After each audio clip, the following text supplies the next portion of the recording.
ALLATRA Global Research Center presents. We are seeing people being diagnosed earlier compared to 50 years ago. We are seeing people being diagnosed with more aggressive disease of various kinds. And we are seeing people having worse outcome compared to what they used to. And this is despite of all the advancement we have been able to make in the medical science in general. Do we expect the rise in neurodegenerative diseases, disabilities, and so forth? I think we are already seeing that rise. The rise in cancer rates worldwide is absolutely frightening. I think it's very legitimate to call it an epidemic. There's an increased rate of cancer worldwide in children and also in people much younger than I used to see. So what's going on now is that we're having a rise in people getting cancer, children, young adults, and it's probably not due to smoking or alcohol or anything. There seems to be something else, something in the environment that is causing this cancer at an alarming rate, and it's getting worse. So a very serious problem.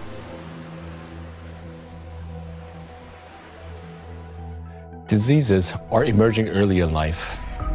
Today's generation is getting sick at ages when their parents were still healthy. And what's worse is that they're often battling not just one, but multiple chronic diseases simultaneously.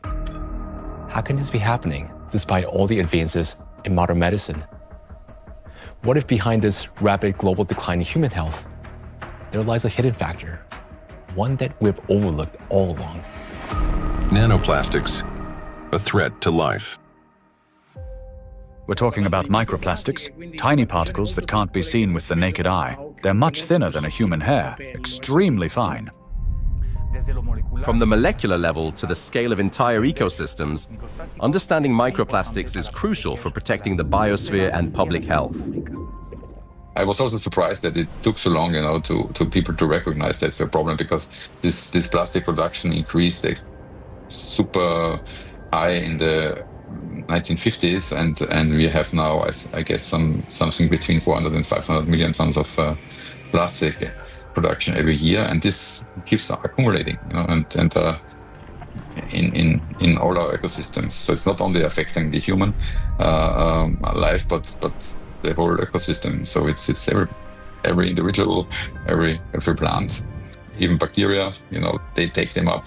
So that's something which we have to take into account. The fact that it now pervades from our deepest ocean to our highest mountain, that it's present in more or less every living sample that scientists have looked at, and in some populations in considerable proportions, and that it's now pervading, our food, drink, and the air we breathe, to me, is quite concerning. The science has clearly, without a doubt, shown that these chemicals, these particles are very harmful for us in various ways, not just one organ system, but all organ systems are affected. Plastic symbolizes progress, a triumph of human ingenuity, a material that is light, strong, and built to last forever. Yet, as humanity, we miss something crucial.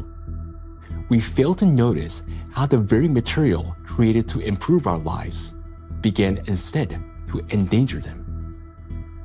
Unfortunately, people often underestimate the true threat posed by plastics. Many think of it merely as an environmental problem. Bottles scattered on beaches, debris floating across the sea. And yes, these do pollute our planet. But large plastic pieces alone cannot destroy the entire biosphere, including humanity, unlike the microscopic particles they eventually become. This plastic bottle, in this form, it poses no immediate danger.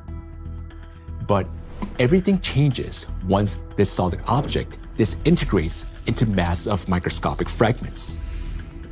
If this half-liter bottle were broken down into plastic particles just 1 micrometer in size, it would create roughly 10 trillion of them.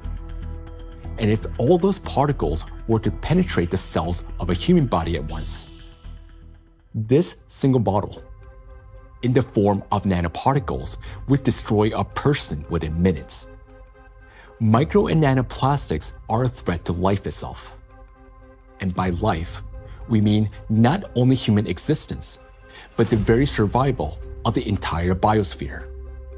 Scientists are sounding the alarm that even today, exposure to these particles is leading to deterioration of health, as well as physical and cognitive decline across humankind. A growing body of research links micro and nanoplastics to the development of diseases, genetic mutations, and the rise of antibiotic resistance. Some researchers even associate tiny plastics with climate anomalies, natural disasters, an increase in seismic activity as trillions of microscopic particles interact with the environment. Over time, they could create uninhabitable zones across our planet. And all of this begins with a simple chain reaction. When plastic, like this very plastic bottle, breaks down into micro and nanoplastics. This documentary is a result of a large-scale investigation. We have examined hundreds of scientific studies and thousands of facts to answer key questions, like why are plastics so particularly dangerous? How can plastic particles threaten the very foundation of life? And what chances remain for humanity to change its course? Today, only a few hundred, perhaps a few thousand people truly understand the magnitude of this threat. A number far too small for a world of 8 billion. But by watching this documentary, you will become one of the few who understand what's really happening. This is a story of why researchers studying nanoplastics call them the #1 killer, and how they're already reshaping our future. Plastic interferes with the universal language of life.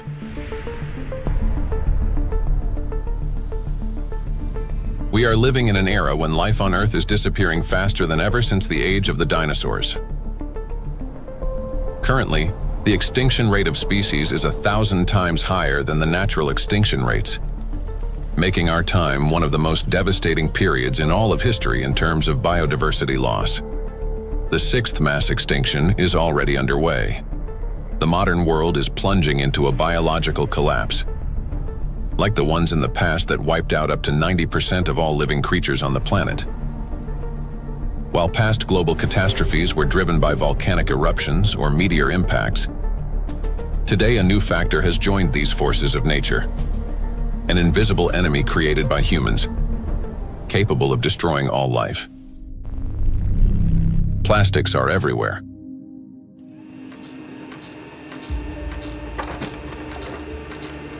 Since the mid-20th century, humanity has produced more than 9 billion tons of plastic. A material that was meant to make life easier, but has instead become a deadly trap for nature and for humanity. It is well established that most plastic is never recycled.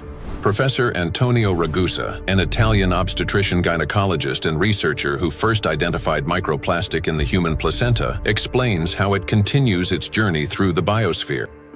Of the millions and millions of tons of plastic we produce, less than 10% gets recycled.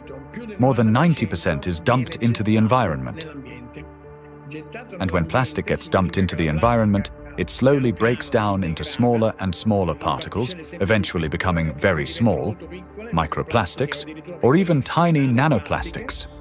These particles travel down rivers, reach the seas, spread throughout the oceans, and enter the fish we later eat, so they end up back inside us. The problem of microplastics has long been observed in ecosystems across the globe. Professor Sedat Gündoğdu of Çukurova University in Turkey, founder of a research group on microplastics and expert in marine biology and Mediterranean microplastic contamination, speaks about this growing concern. I'm working on fish biology mostly. I was working on fish biology since 2016. During my PhD study, I recognized that all the sampling location that we work for biodiversity fully polluted with plastics, not only microplastics, because first we realized that the main problem is plastic itself. Today we are accustomed to hearing the word microplastic. But there was a time when this term simply didn't exist. Professor Richard Thompson is a marine biologist at the University of Plymouth, director of the Marine Institute, officer of the Order of the British Empire, and fellow of the Royal Society. In his work, he was the first to describe microscopic plastic particles in the marine environment, laying the foundation for an entirely new field of research. When I started to teach, I set the challenge to some of my students. They went out onto the shoreline, they collected samples of sand, and we started to look at them under the microscope. And from the very first samples, we could see pieces that did not look like sand grains, brightly colored pieces, red and blue. And it was then almost a kind of forensic journey to confirm their identity. And we confirmed that they were indeed plastics. We showed that they were present around the UK in a range of different habitats, in sediments and in the water column. And interestingly, in that first paper in 2004, my first paper on the topic, we used the term microplastics. And the term hadn't been used in this context for truly microscopic pieces before. There had been, and we referenced them in our paper, some studies of small pieces of plastic before, but we went smaller than anybody else. We showed this bioavailability. We showed the temporal trend of increasing over time. The ocean is the main reservoir of plastic accumulation. It already contains more than 200 million tons of plastic waste, and this amount continues to grow every day. It is important to understand that plastic does not disappear. Under the influence of sunlight, waves, salinity, and mechanical friction, it breaks down into microplastics and nanoplastics. Microplastics are plastic particles smaller than 5 millimeters in size, while nanoplastics are smaller than 1 micrometer, about 1,000 times thinner than a human hair. There are about 350 trillion microplastic particles in the surface layer of the ocean alone. Yet the real number is far greater. Scientists estimate that roughly 90% of nanoplastic particles are too small to be detected by current analytical instruments. As water evaporates from the surface of oceans and other bodies of water, microplastic particles rise into the atmosphere together with the water vapor. Dr. Dusan Materic, an environmental analyst at the Helmholtz Center for Environmental Research, Germany, leads a research group dedicated to the study of nanoplastics. Dr. Materic investigates atmospheric nanoplastics at the Sonnenblick Observatory in Austria, the oldest high-altitude research station in Europe. And for those nanoplastics that fragments from big fibers, because of UV weathering, because of just mechanical forces, those shredding nanoplastics are much more potent to stay in the air for a long period, and that means picked up and brought even here at 3,106 meters above sea level. So what we discovered is that we have nanoplastics across all the stations, and we have nanoplastics even in the deepest ocean environment, and our deepest point is below 5,000 meters. Micro and nanoparticles in the atmosphere can travel thousands of kilometers, crossing from one continent to another. This is noted by Dr. Elke Ludewig from Austria, who heads the Sonnenblick Observatory and the European Center for Cloud Ambient Intercomparison, where the transport of these particles and the effects of this process are recorded. We know from different cases that we have really long transports of particles from, for example, Japan up to here, or Canada, for example. There are two examples I can tell you. The one is the accident in Fukushima. It took about 11 days until aerosol particles with a higher radiation received the Sonnenblick Observatory. Another example was in 2025, on the 9th of June, there was a kind of transport, an air mass from Canada received the station here. We could see it in the sky. Of course, we could see it in our data that we had higher aerosol concentration, but the really impressive moment was, and that's why it's also important to have stuff up here, we could really smell the burn in the air. And this lasts for the whole day.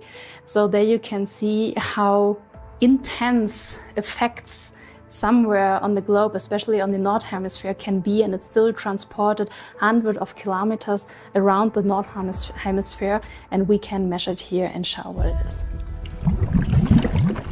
Atmospheric micro and nanoplastics then return to Earth with precipitation, falling with rain or snow and settling in forests, on farmland, and across grasslands, where they seep into the soil and penetrate plants.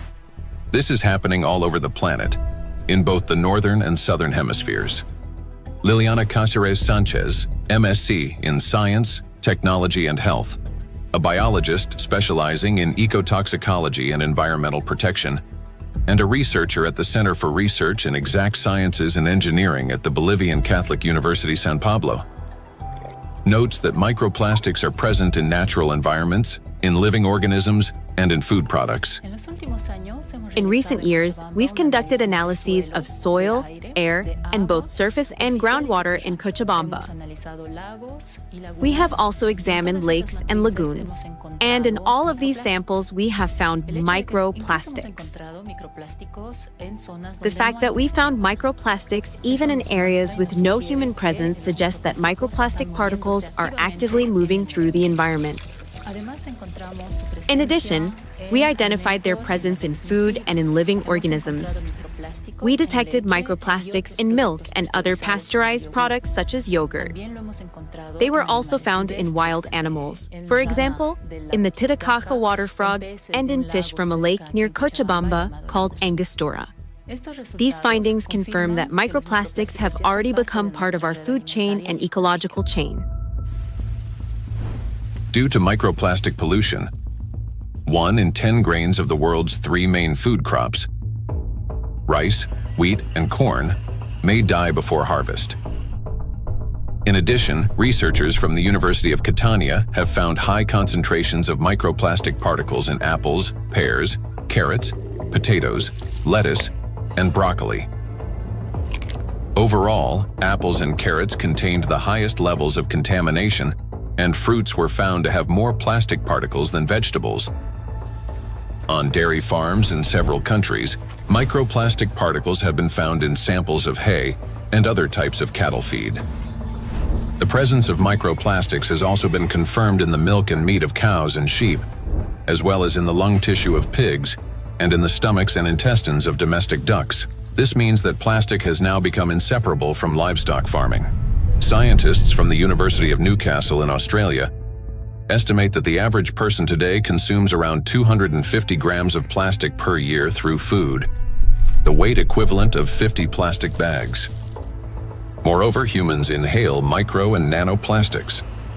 According to studies, an adult can inhale up to 106,000 microplastic particles during a 2-hour walk in a large city. And in areas near bodies of water, that number significantly increases.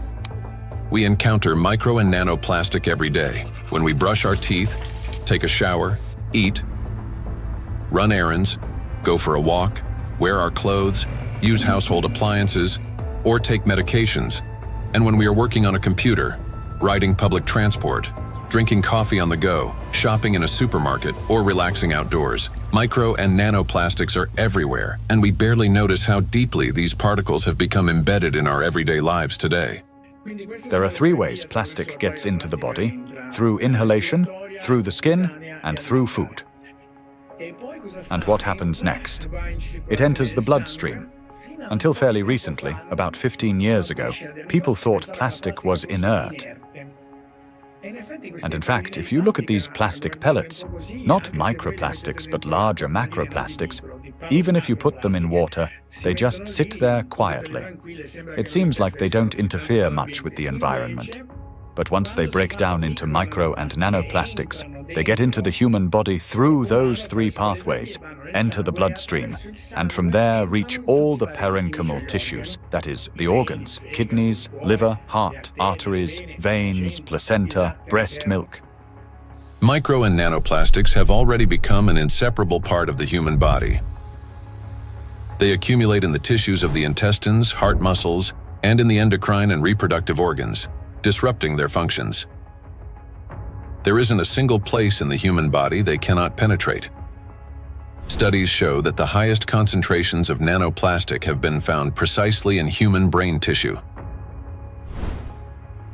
Professor Lucas Kenner, a pathologist, cancer researcher, director of the Christian Doppler Laboratory for Applied Metabolomics and scientific director of the Micro-1 project studying microplastic and its effects on health, explains how micro and nanoplastic particles can evade the body's defense mechanisms and reach the brain within just a few hours. And we found out that particles which are in the bloodstream and cover themselves with cholesterol molecules, they easily can enter the blood-brain barrier, which is a very strict body barrier and protects the brain from toxic outside or even therapeutic substances. So it's, that's difficult, for instance, to treat brain tumors because the blood-brain barrier is so strict also for medications. But particles can enter quickly because they cover themselves with molecules will help them enter the blood-brain barrier. And this is for me, it was really very striking to see that, that these particles in 2 hours after we give them an oral lavage, they're already in the brain. Scientists at the University of New Mexico have found that in every gram of brain tissue in middle-aged individuals, there are about 4,900 micrograms of plastic. This means that today, around 0.5% of the human brain is composed of plastic. Simple calculations show that the human brain contains on average around 7 grams of plastic, roughly the weight of a plastic teaspoon. And such a teaspoon is already inside the human head. It is well known that micro and nanoplastics are dangerous because of toxic chemical additives they contain, such as phthalates and bisphenols. Treating diseases associated with just 3 chemicals of the most toxic additives found in plastics costs humanity $1.5 trillion a year.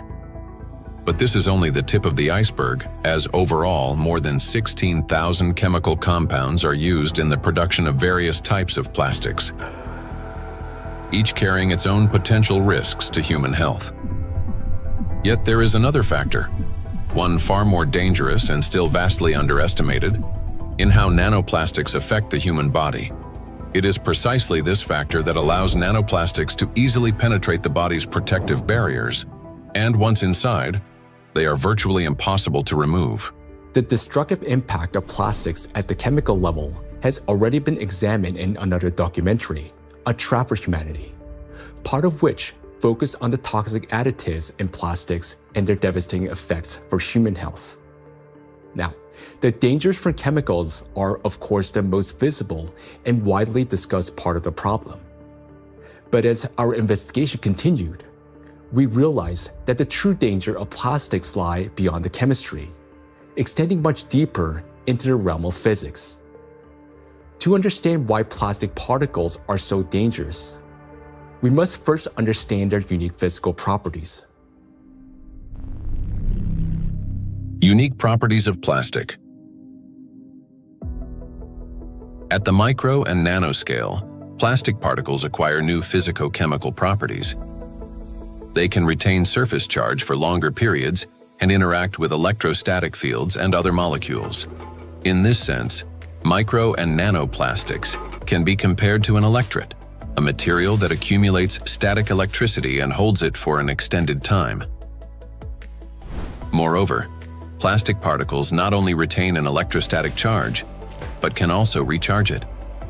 This occurs through the triboelectric effect. That is, when plastic comes into contact with or rubs against other surfaces, including fabrics, cells, and liquids. In other words, plastic particles can recharge themselves, restoring their electrostatic charge again and again. To understand how the properties of plastic differ from those of other materials, we conducted a simple experiment. Here, inside transparent plastic cups, we suspended several objects made of different materials: a metal needle, a wooden matchstick, a copper wire, and a strip of magnesium. Now, while these objects remained motionless when a plastic rod was brought close, everything changed dramatically when we rubbed the plastic rod against the wall. That is, all the suspended objects began swinging and moved toward the rod. So, what caused this reaction? The answer lies in the electrostatic charge that formed on the plastic surface. For example, a wooden rod, unlike plastic, cannot hold such a charge. Even after rubbing it with wool, active material causing no movement. The same was true for metal scissors, which showed no effect until the material touched a magnet. Only then did the metal needle respond. So this experiment clearly shows how material responds differently to electric and magnetic fields. Now, plastic stands out among other materials because it can not only accumulate, but also retain electrostatic charge for a prolonged period. This is distinct from wood, which quickly dissipates charge because of its moisture content, and therefore has little effect on other nearby objects. It's a dielectric material. Metals, on the other hand, do not hold charge but quickly redistributes it across their surface. They're conductors. Magnets, meanwhile, create magnetic rather than electric fields and thus cannot attract electrically neutral objects in the way a charged plastic can. So this is what makes electrostatically charged plastic so dangerous. It is an invisible force capable of changing everything around it. Once charged, plastic can attract even neutral particles, disrupting many natural physical processes. And as plastics breaks down into smaller fragments, micro and nanoplastics, it doesn't lose its properties. In fact, the impact of plastic on the environment and living organisms only intensifies as the particles become smaller. It's the charge that makes plastic especially dangerous to all life on our planet. Therefore, plastic cannot be regarded as passive waste. It is an active, electrically charged material capable of interacting with nearly all substances on Earth, from atmospheric particles to living cells. The smaller the plastic particle, the more active it becomes, and the more dangerous its impact. If you view a microplastic particle and it's 5 millimeters in diameter, and you break it down to a nanoplastic particle, which is 1 micrometer in size, you generate from one particle 125 billion particles, which is the number of galaxies we have in the universe.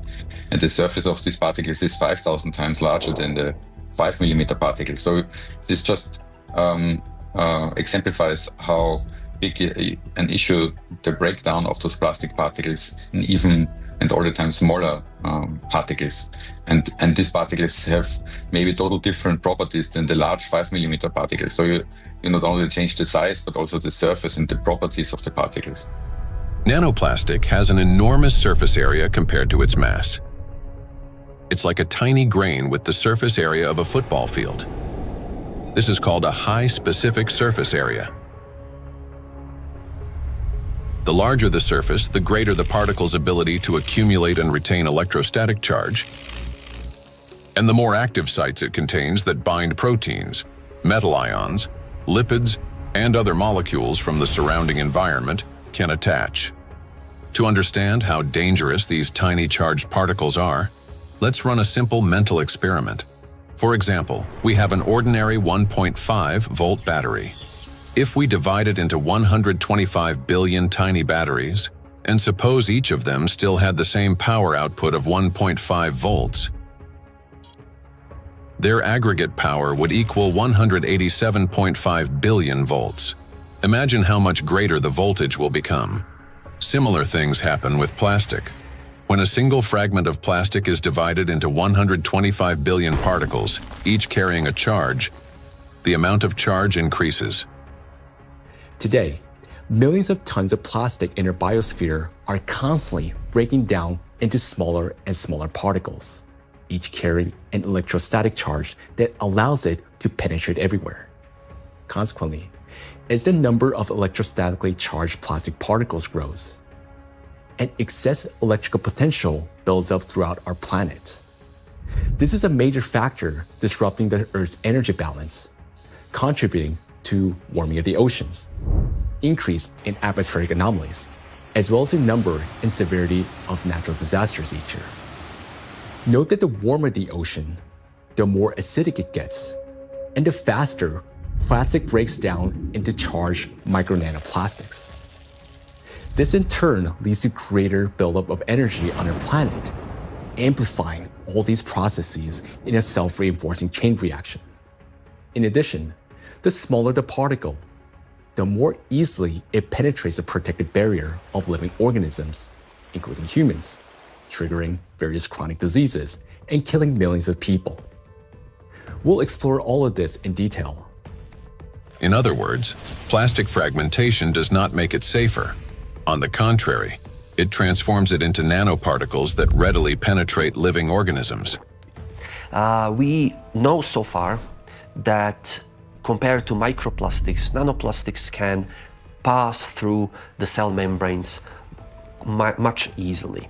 That means that they can go to our bloodstream, not just us animals as well, and they can be carried to certain organs, deposited there, hard to be excreted back and things like that.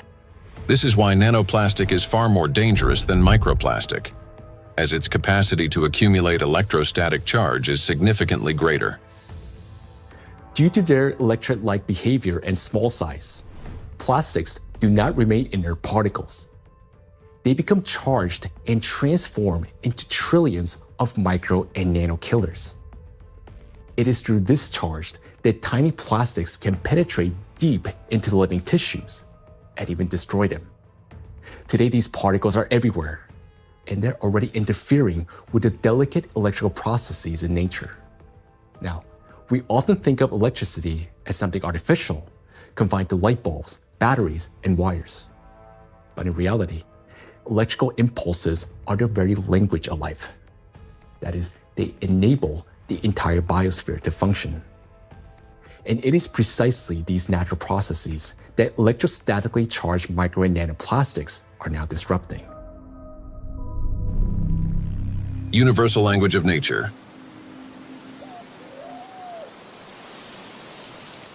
The universal language of nature is invisible, yet it is what connects all living beings into a single whole. Forests. In forests, tree roots are linked with fungal networks, forming a complex and interconnected system beneath the soil that scientists call the wood wide web. This network not only distributes water and nutrients, but also enables plants to exchange information. Plants communicate in two major ways: chemically, by releasing specific molecules, and electrically, by sending electrical signals similar to nerve impulses in animals and humans. For example, when insects attack, a tree generates an electrical signal that triggers defensive responses. This signal can travel through roots into the fungal network, reaching other trees. A similar effect was detected by scientists during a solar eclipse. The bioelectric signals of trees began to synchronize, forming a single impulse. The oldest trees responded first, as if they remembered such events, and were warning the younger ones. Through electrical signals, plants can coordinate their growth, warn each other of danger, adapt collectively to stress, and even store shared memory. It is precisely this finely tuned system that is now being disrupted by micro and nanoplastics. Today, forests have become vast reservoirs of microplastics. Research shows that forests capture microplastic from the atmosphere. As air currents pass through forests, they carry tons of microplastic particles. The forest functions as a massive filter. Tree canopies and leaves literally comb out particles from the air. In the past, this process helped purify the atmosphere from dust and dirt. Today, however, along with these natural particles, micro and nanoplastic are also being trapped. Unlike dust, which can become part of organic matter, plastic does not decompose. It remains in leaves, accumulates in soil, and persists in forest air. Every day, dozens of microplastic particles settle on each square meter of the forest canopy. Scientists estimated the annual deposition of microplastics in forest soils and showed that it correlates with the scale of plastic production in Europe. Assuming that atmospheric fallout is the primary source, they concluded that roughly 400,000 microplastic particles per square meter could accumulate in forest soil over a 70-year period. Charged particles distort bioelectrical signals and deprive forests of their ability to adapt and survive.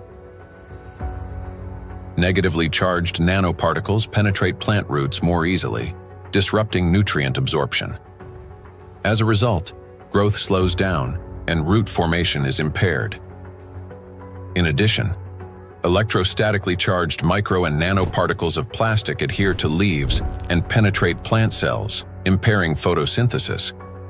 They damage chloroplasts, the energy centers of plant cells, the analog of mitochondria in animal and human cells. Prolonged exposure to micro and nanoplastics reduces the ability of plants to produce oxygen. Some of the world's forests, such as the eastern forests of the Amazon, are already emitting more carbon dioxide than they produce oxygen. Animals. Micro and nanoplastics can penetrate the brains of animals. Electrostatically charged plastic particles damage brain cells and disrupt the transmission of nerve impulses. This causes malfunctions in the nervous system, from reduced vision, hearing, and smell to impaired motor coordination. As a result, animals struggle to navigate, find food, avoid danger, and to communicate with one another. And all of this greatly reduces their chances of survival. These effects mirror the early signs of neurodegenerative diseases in humans.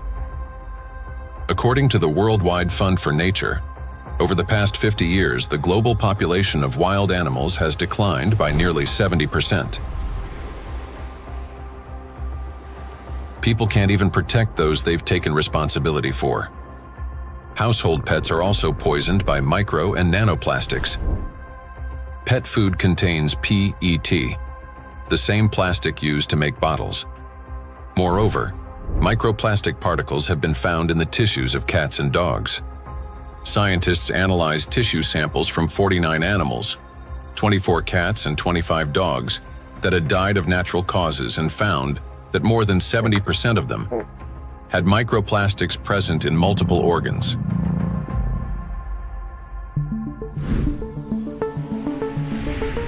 Insects. The rate of insect extinction is 8 times higher than that of mammals, birds, or reptiles. The crisis is especially severe for pollinators, bees, whose role in ecosystems and agriculture is critical. Wild and domesticated bees pollinate 75% of agricultural crops and 90% of wild flowering plants. More than 30% of the world's food production depends on bees. Today, populations of honeybees and wild bees are declining rapidly. If this trend continues, half of all bee populations may disappear within the next decade. The disappearance of bees means the loss of the link that connects plants and food, nature, and humanity. Studies by Indian researchers have identified a correlation between microplastic pollution and declining populations of insects. Bees interact with their environment through electrical impulses. They navigate not only by scent, color, and flower shape, but also, remarkably, by sensing a flower's electric field. When a bee approaches a flower, they communicate through the electrical field. As bees fly, friction with the air gives their bodies a positive charge, while flowers, being grounded, carry a negative charge.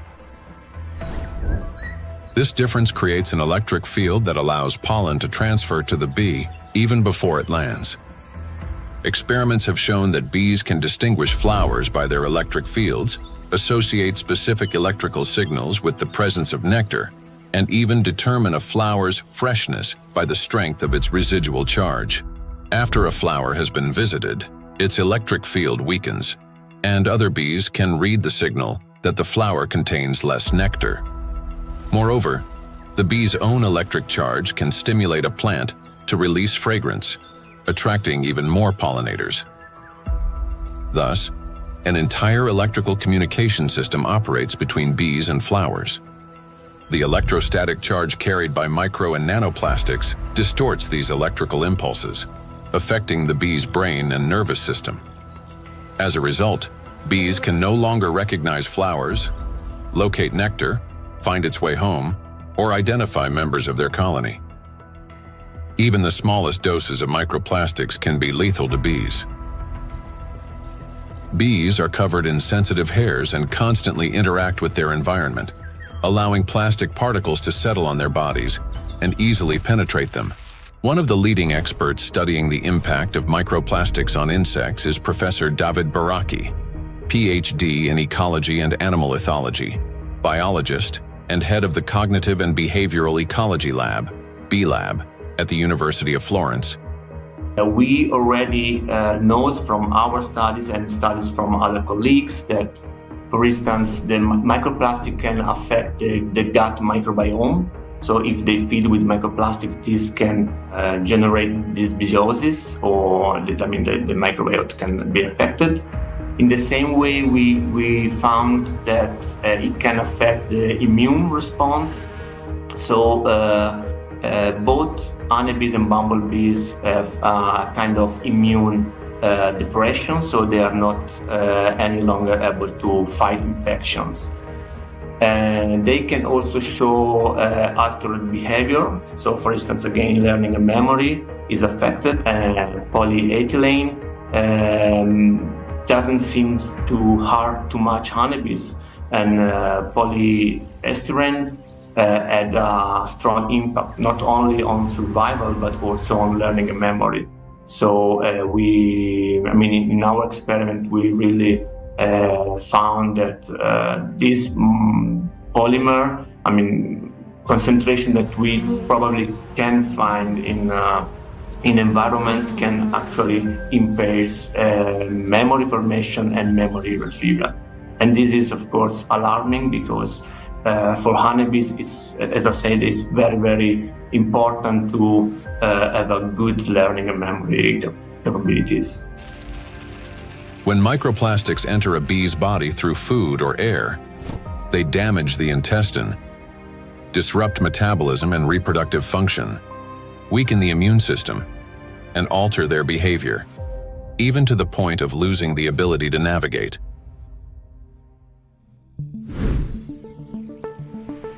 Birds. Across the globe, scientists are observing an alarming trend. The number of wild birds is rapidly declining. In North America alone, over the past 50 years, approximately 3 billion birds have disappeared. That is a quarter of the entire bird population. Electrical signals play as vital a role in the lives of birds as they do throughout the entire biosphere. The avian nervous system functions through transmission of electrical signals from the brain to all parts of the body. Those impulses control movements of wings, tail, and body in flight, vision and coordination, cognitive responses, for example, evading predators, song and vocal communication. Birds are true living navigators capable of traveling thousands of kilometers and returning precisely to the same locations year after year. Scientists have discovered that many migratory birds use Earth's magnetic field for orientation. Imagine an airplane. A pilot sees a radar screen with lines and markers to avoid getting lost in the sky. For birds, their eyes serve as such a radar. Specialized molecules in their eyes detect both light and Earth's magnetic field, converting them into electrical signals. In the brain, those signals form an image with field lines superimposed on the real world. A bird simultaneously sees clouds, land, and its magnetic radar, allowing it to maintain course in any direction with ease. Electrostatically charged micro and nanoplastic particles entering a bird's body distort electrical impulses and disrupt functioning of its nervous system.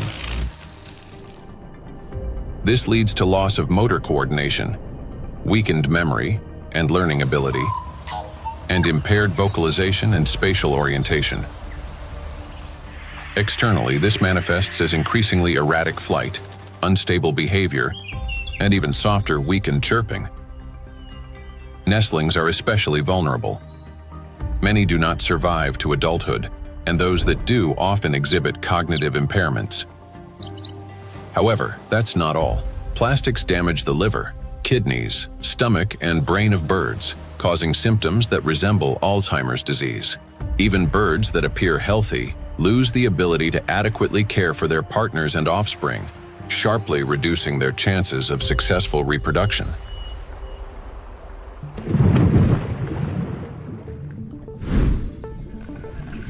Marine life.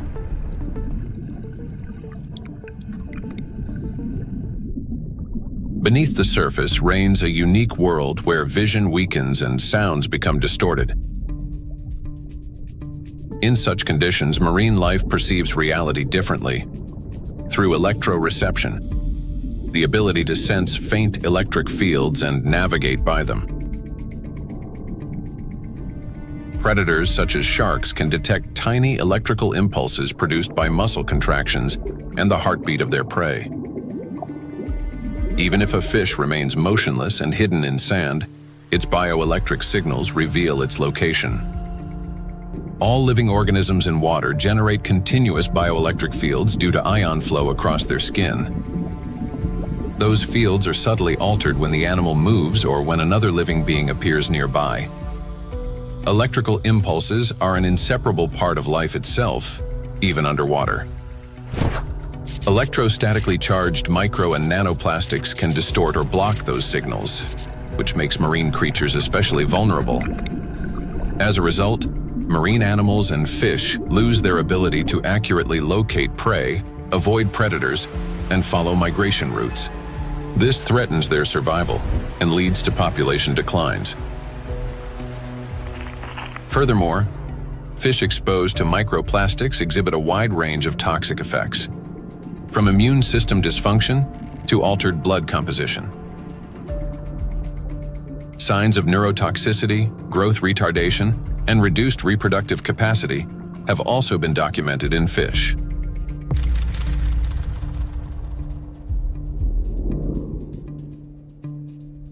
All processes in the biosphere rely on extremely subtle electrical impulses. It is these impulses that become distorted by electrostatically charged micro and nanoplastic. Micro and nanoplastics have already permeated every environment and integrated into all ecosystems. The examples given here represent only a small part of a global problem. Disruptions are occurring throughout the biosphere without exception, and the outcome is the same everywhere. Distortion of signal transmission, breakdown of biological connections, malfunction of living systems, and ultimately, the death of life itself.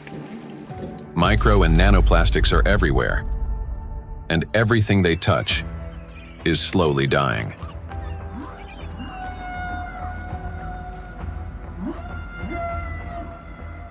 Charged micro and nanoplastics disturb the natural biological impulses that form the very foundation of life. Gradually, they erode the mechanisms that allow the biospheres to exist and interact. This decay begins from within, slowly, almost imperceptibly, yet inevitably. Even what appears healthy and alive today is already contaminated by micro and nanoplastics. Today, so many of these particles have already accumulated on our planet that they will be enough to destroy the entire biosphere several times over. And their numbers continue to grow each day. Nature is not merely a habitat. It's our breath, our nourishment, and our protection. Humanity can survive without technology, but not without air, water, and living organisms. When life on Earth dies, humanity dies with it. The truth is that we do not exist separately from nature, no matter how much we try to convince ourselves otherwise. We're part of it. So you have probably guessed who we're going to talk about next. Yes, about us. Impulse of life. For humans, just like for all living beings in the biosphere, electrical signals are the pulse of life. The human body is, quite literally, an electrical system. The brain thinks with the help of electrical impulses. The heart beats because cells transmit electrical signals to one another, and muscles contract when they receive signals from the nervous system. Neurons play a key role in coordinating all body functions by generating and transmitting electrical impulses. How an electrical impulse is generated in neurons. Every neuron has a membrane with the so-called gates, ion channels. When a signal needs to be transmitted, some of these gates open, and ions begin moving quickly into or out of the cell. This flow of ions changes the membrane's electrical charge, creating an electrical impulse. The impulse travels along the neuron and transmits information further to other cells.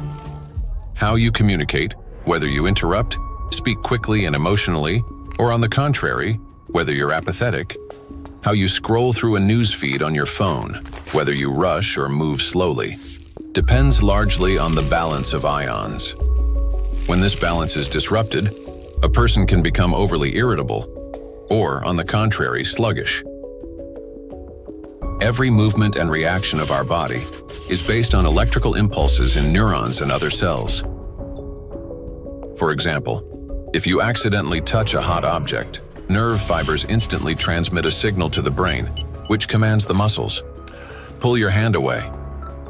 Without electrical impulses, the body wouldn't be able to maintain a stable internal state, homeostasis.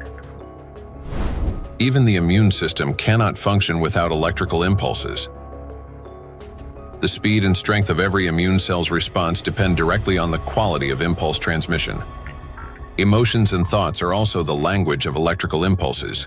When you feel joy, sadness, excitement, love, or recall a memory, tiny electrical sparks run between neurons.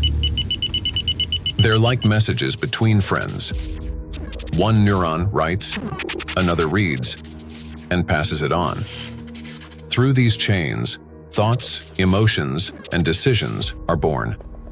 When you learn something new, that too is the work of electrical impulses.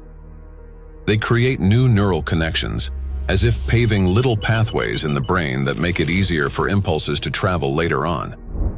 Even at the very beginning of life, when a sperm cell fertilizes an egg, an extraordinary phenomenon occurs. This contact triggers a cascade of biochemical reactions, including the release of billions of zinc ions.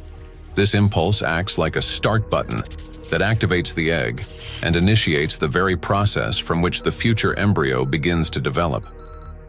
We rarely think of ourselves as electrical systems, yet that's exactly how our bodies function.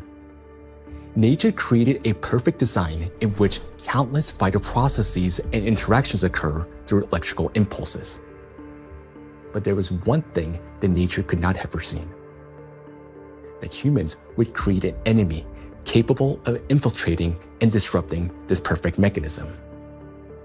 In studying micro and nanoplastics, we discovered that their most dangerous weapon is invisible. It is the electrostatic charge that these particles accumulate and retain. This charge begins to destroy us from within, starting from the very foundation of life, the cell. Inside the cell, charged nanoplastics cause the greatest harm. They disrupt communications between the cells, trigger self-destruction programs, and deprive cells of their ability to generate energy for sustaining life. The question is, how do plastics do this? How do micro and nanoplastics damage the body's cells? Disruption of interactions between neurons. Electrostatic charge and extremely small size allow nanoplastic particles to penetrate inside human cells. The impact of nanoplastics on cell function can be clearly traced in neurons, cells of the nervous system, as their function is directly linked to the generation and transmission of electrical signals.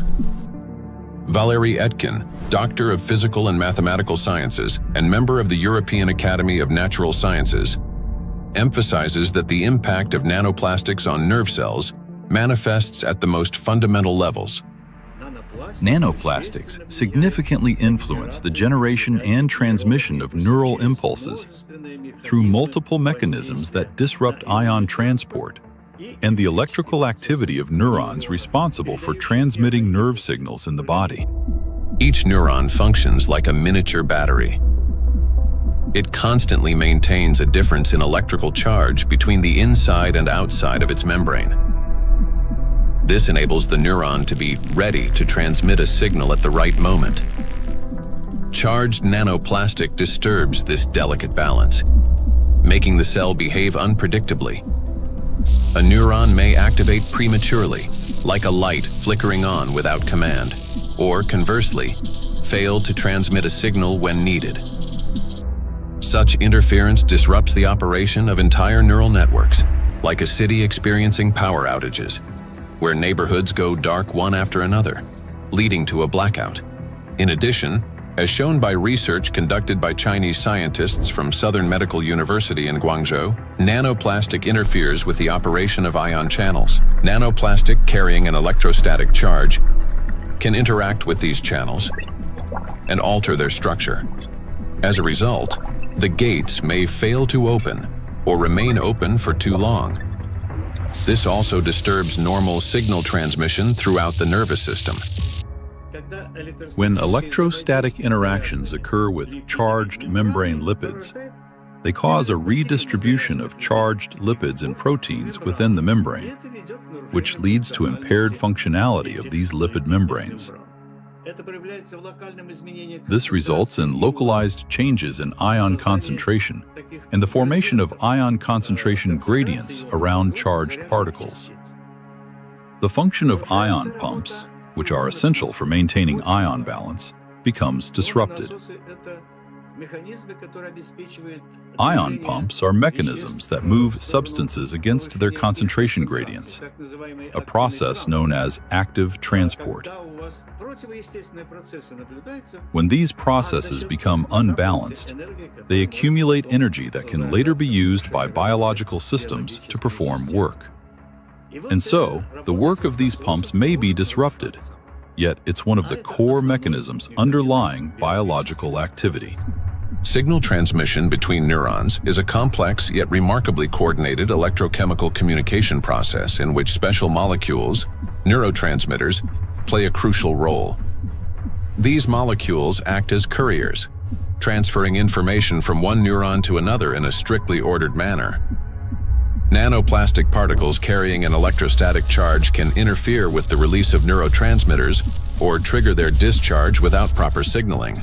As a result, chaotic and false signals emerge in the brain, as if the nervous system can no longer distinguish what messages to send, when to send them, or where they should go. Any disruption in communication between neurons inevitably affects our mental state. If you find yourself becoming forgetful or absent-minded, if you have difficulty concentrating or remembering even simple things, it may be a sign that the degradation of neural connections has already begun. Nanoplastics not only interfere with communications between neurons, but they also penetrate directly into cells and even trigger their self-destruction. Cells start the process of self-destruction. Each cell continuously produces specific molecules known as reactive oxygen species. These molecules participate in processes of growth, division, and programmed cell death. Under normal conditions, their levels are regulated by the cell's defense system, antioxidants, acting as cleaners. Antioxidants rapidly neutralize excess reactive oxygen species, preventing them from damaging the organism. When a cell is exposed to irritants, such as infection, injury, or toxins, it produces elevated levels of reactive oxygen species, which in excess can damage vital cellular structures. This leads to oxidative stress, a kind of chemical assault within the cell. In response to damage and oxidative stress, a natural defense mechanism is activated: inflammation. Its purpose is to eliminate the source of injury and restore balance. However, in the case of electrostatically charged nanoplastic, this mechanism ceases to function properly. Plastic particles remain inside the cell and act as a continuous irritant. The inflammation does not subside and becomes chronic. As a result, DNA, proteins, membranes, and other key cellular structures are damaged. Ultimately, the cell either can no longer function properly or initiates its own self-destruction. We've done remarkable studies and discovered that plastic embeds itself inside the cytoplasm. The cytoplasm contains organelles, small structures that keep the cell alive and functioning. Plastic gets into the cytoplasm and stays there. It becomes surrounded by a membrane. Similar to the cell membrane, The cell isolates it because it wants to destroy it.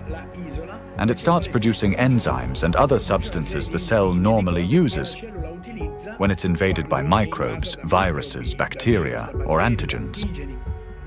But unlike those natural invaders, plastic is indestructible, as we said. So the cell is essentially subjected to chronic stress, and eventually it becomes diseased. The Microplastics Research Group at the Bolivian Catholic University in Cochabamba uses aquatic planarians, small organisms that serve as highly useful biological models. Their strong regenerative capacity makes it possible to detect early changes in cellular processes similar to those that occur in other animals.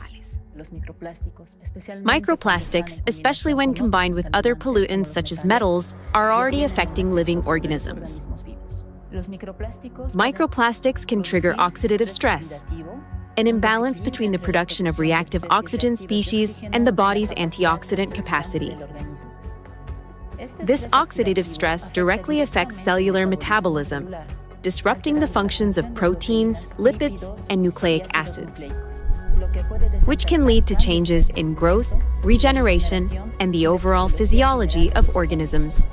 Thus, exposure to electrostatically charged nanoplastic leads to oxidative stress, inflammation, and consequently, the death of not only neurons, but also other types of cells.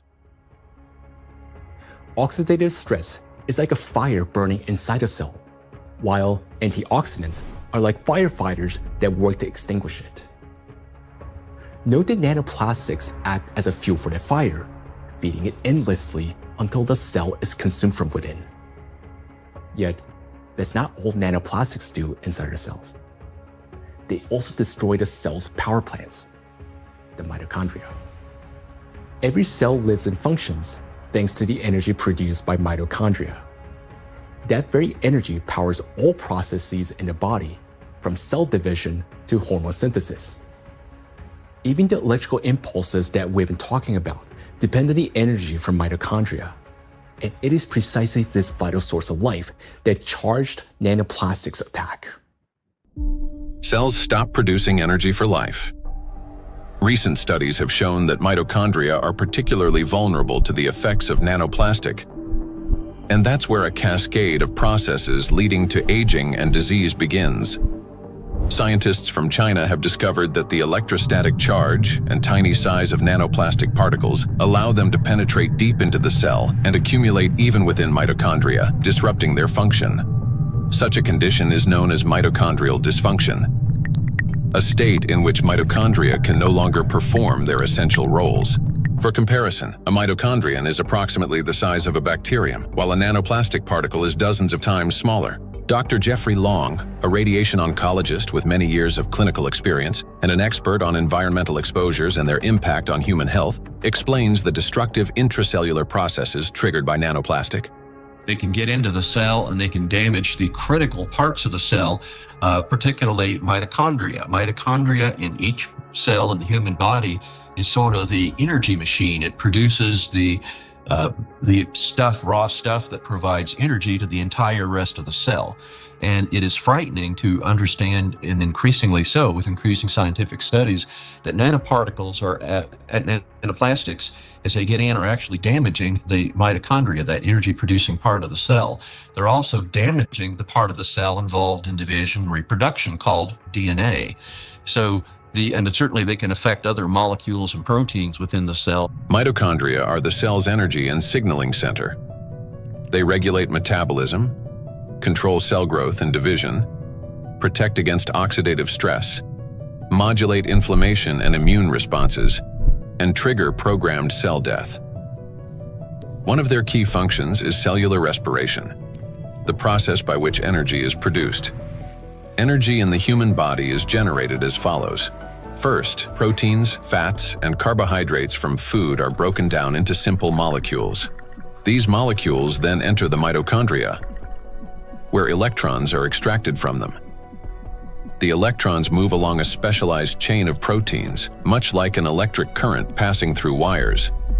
This electron flow drives the mitochondrial energy machinery, resulting in the production of ATP, the universal fuel that powers all organs and tissues. A single mitochondrion can produce up to 10 million molecules of ATP per day. However, electrostatically charged nanoplastic interferes with this delicate process. Its particles disrupt movement of electrons and reduce the efficiency of ATP synthesis. It is similar to a power plant where the wiring begins to short circuit. The generator falters, energy output drops, and the entire system starts to fail more quickly. Mitochondria have their own DNA, a set of instructions for energy production. Without it, mitochondria cannot generate energy, and the cell gradually loses its power source and begins to deteriorate. Exposure to nanoplastic causes mutations to accumulate rapidly in mitochondrial DNA, further impairing mitochondrial function. Studies published in 2023 demonstrated that 50 nanometer polystyrene nanoparticles sharply reduce ATP production and increase the number of mutations in mitochondrial DNA. We have studies on this, with dramatic images taken using a scanning electron microscope, as well as a transmission one, where you can actually see plastic destroying the mitochondria, the structures that produce a cell's energy. Chronic exposure to nanoplastic turns cells into a battlefield.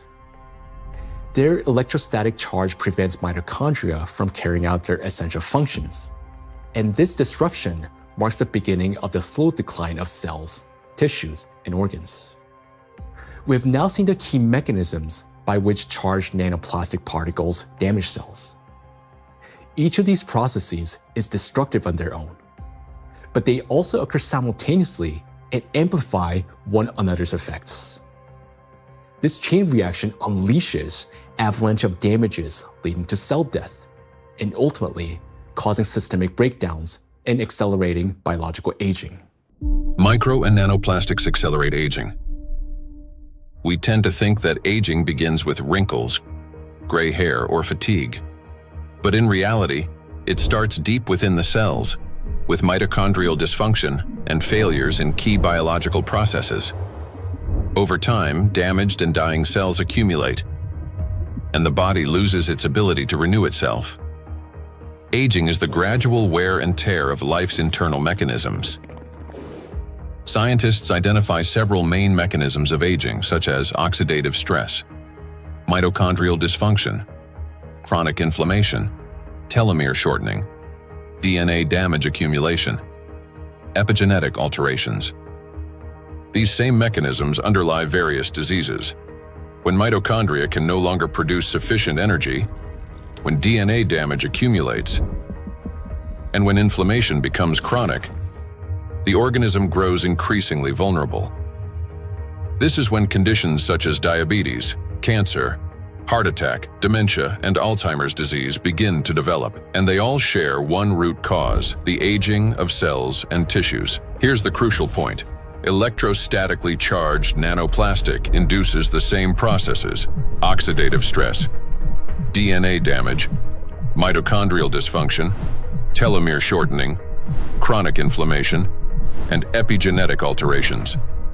Thus, electrostatically charged nanoplastic artificially accelerates cellular aging.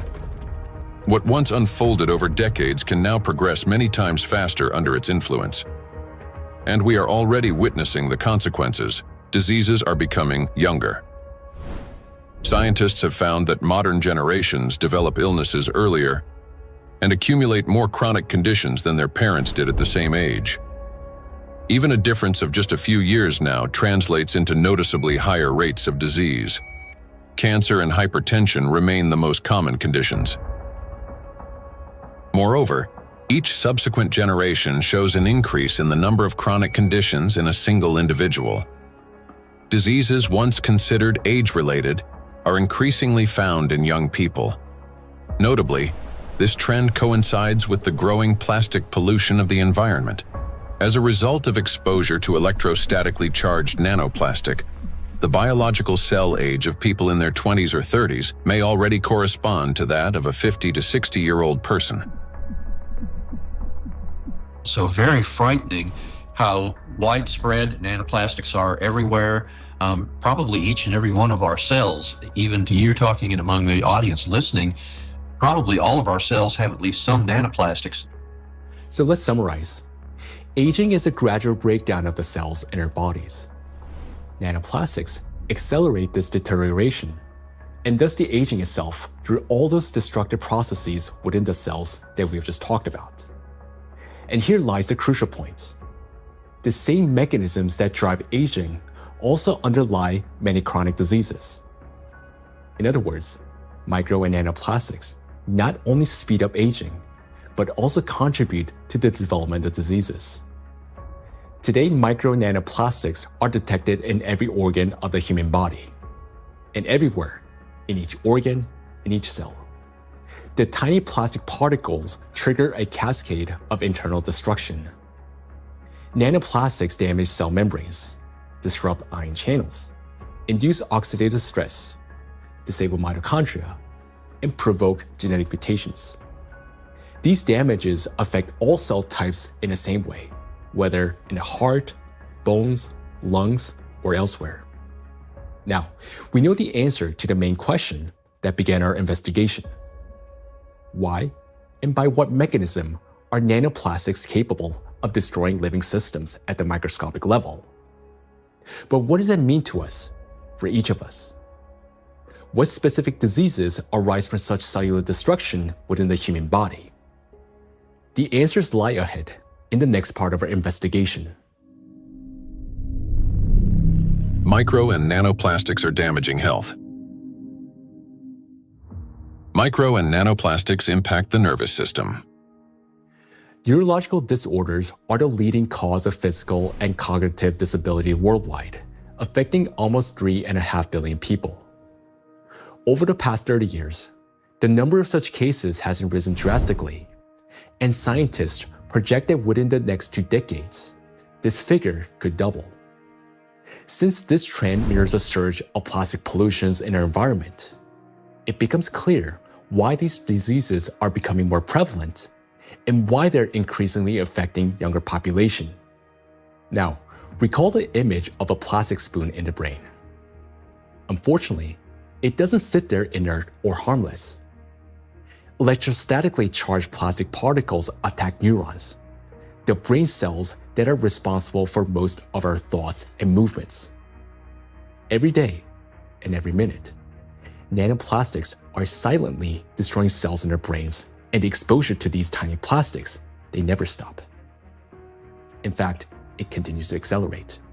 Consequently, the damage of our neurons lead to severe and often irreversible diseases like Alzheimer's and Parkinson's, multiple sclerosis, epilepsy, stroke, and many others. But neurons are not limited to the brain. They form an extensive network that coordinates and synchronizes the activity of the entire body.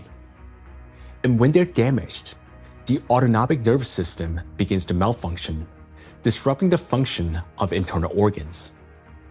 For example, the intestines contain about 500 million neurons, often referred to as a second brain.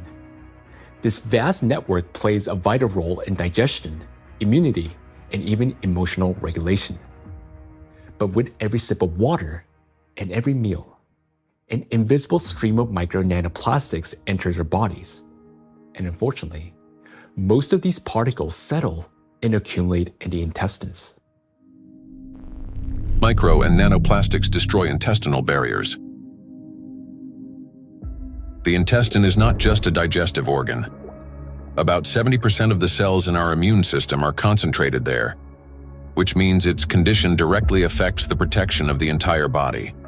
So another study that we provided is, showed us we are actually eating plastics, microplastics, because we analyzed 26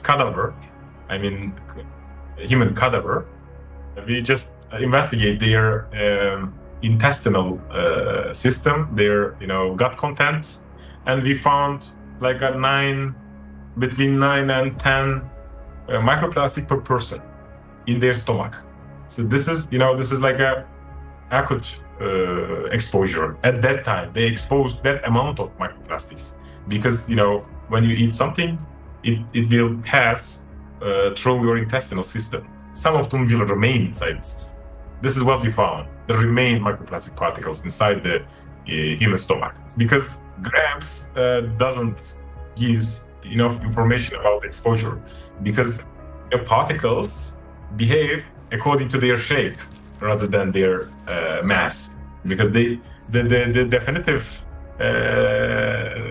transportation feature of plastics or particles is size, because all the human barriers, I mean the gut barrier, intestinal blood barrier, they are selective for size and the type. If they smaller than certain size, like 100 micron, they can pass through through intestinal system to the blood system. The intestinal barrier works like a filter. It allows useful substances, vitamins, nutrients, to pass through and blocks harmful ones, toxins, microbes, and foreign particles. But this entire well-coordinated system is destroyed by electrostatically charged micro and nanoplastics. It damages the cells lining the intestinal walls and weakens the tight junctions between them, making the intestinal barrier more permeable. Microbes, toxins, and plastic particles begin to penetrate the bloodstream from the intestine.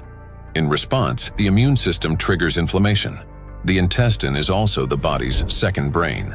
Its walls contain about 500 million neurons that are directly connected to the central nervous system.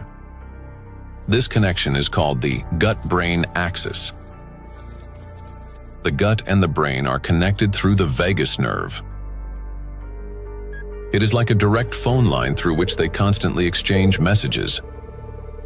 The brain gives commands to the intestines on what to do, and the intestine informs the brain about their condition. A key role in this communication is played by the microbiota, 100 trillion beneficial bacteria. They produce substances capable of both calming and irritating the nerve endings in the intestinal wall, including those of the vagus nerve. Charged micro and nanoplastics disrupt the balance of gut microbiota. Beneficial microorganisms die, while pathogenic ones begin to multiply actively. When this happens, the communication between the gut and the brain becomes distorted. When nanoplastics enter the intestine, it triggers a vicious cycle of destruction. The damage that begins in the intestine leads to systemic malfunctions throughout the body. The digestive, immune, nervous, and endocrine systems all suffer.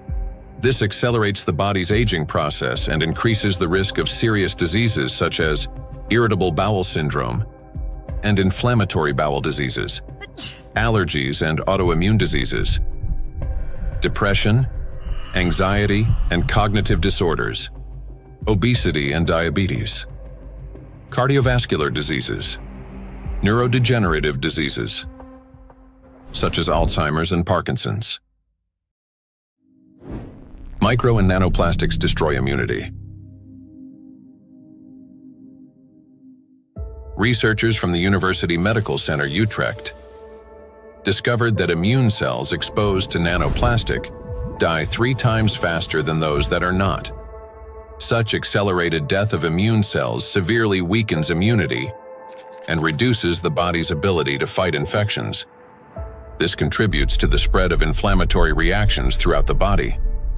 Scientists from Zhengzhou University and Henan Cancer Hospital in China have found that nanoplastics penetrate even into the bone marrow and the thymus, the organs where blood and immune cells originate and mature. The bone marrow performs 2 key functions.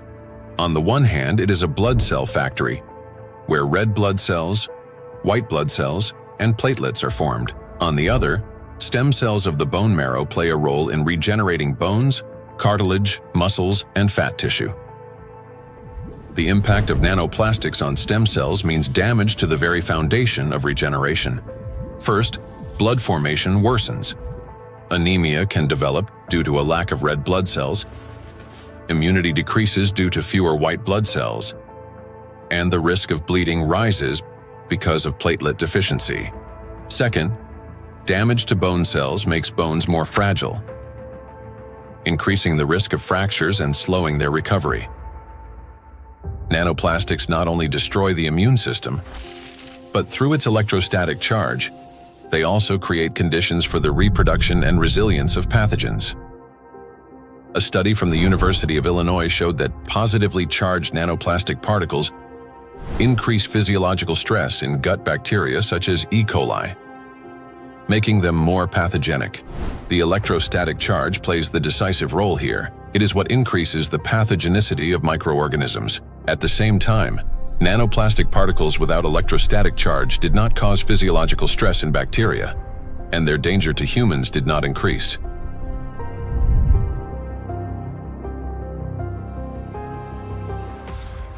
The experiment showed that microplastics, especially polystyrene, can absorb up to 98.6% of viruses, prolonging their survival outside the body for up to 7 days. Viruses that normally die under sunlight or oxygen within hours can persist on plastic for 2 to 7 days, remaining on surfaces such as handrails, bottles, and door handles. A single sneeze from an infected person can release up to 200 million viral particles into the air, which can land on any plastic surface indoors or bind with nanoplastic particles in the air and water.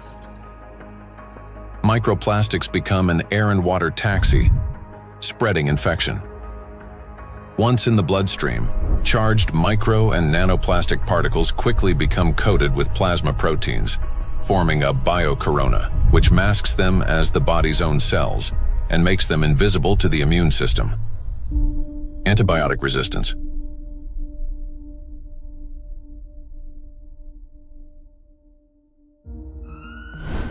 In 2019, antimicrobial resistance was directly responsible for more than 1 million deaths, with nearly 5 million additional deaths linked to related complications.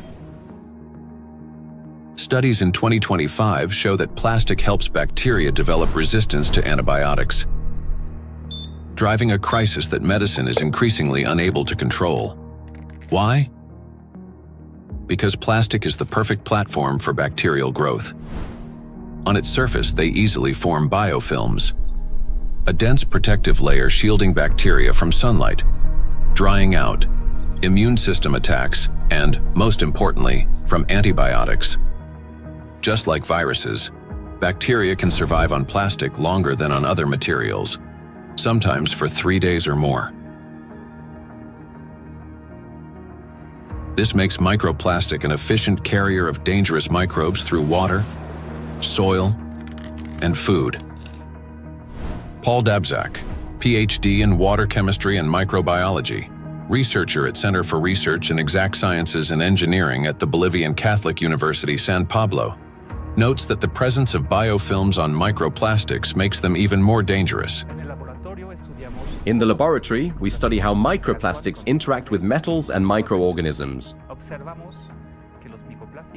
We observe that microplastics can adsorb metals through both physical and chemical sorption processes, and that this ability increases in the presence of bacterial biofilms that develop on the surface of the particles. These interactions depend on the type of plastic and the size of the particles, which alters their electrostatic charges.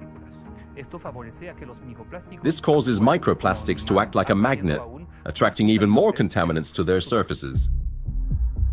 In laboratory conditions, researchers from Boston University found that when bacteria come into contact with microplastic, they activate a special metabolic process linked to electron transfer. Simply put, plastic particles can share electrons with bacteria, acting as a kind of power bank for them.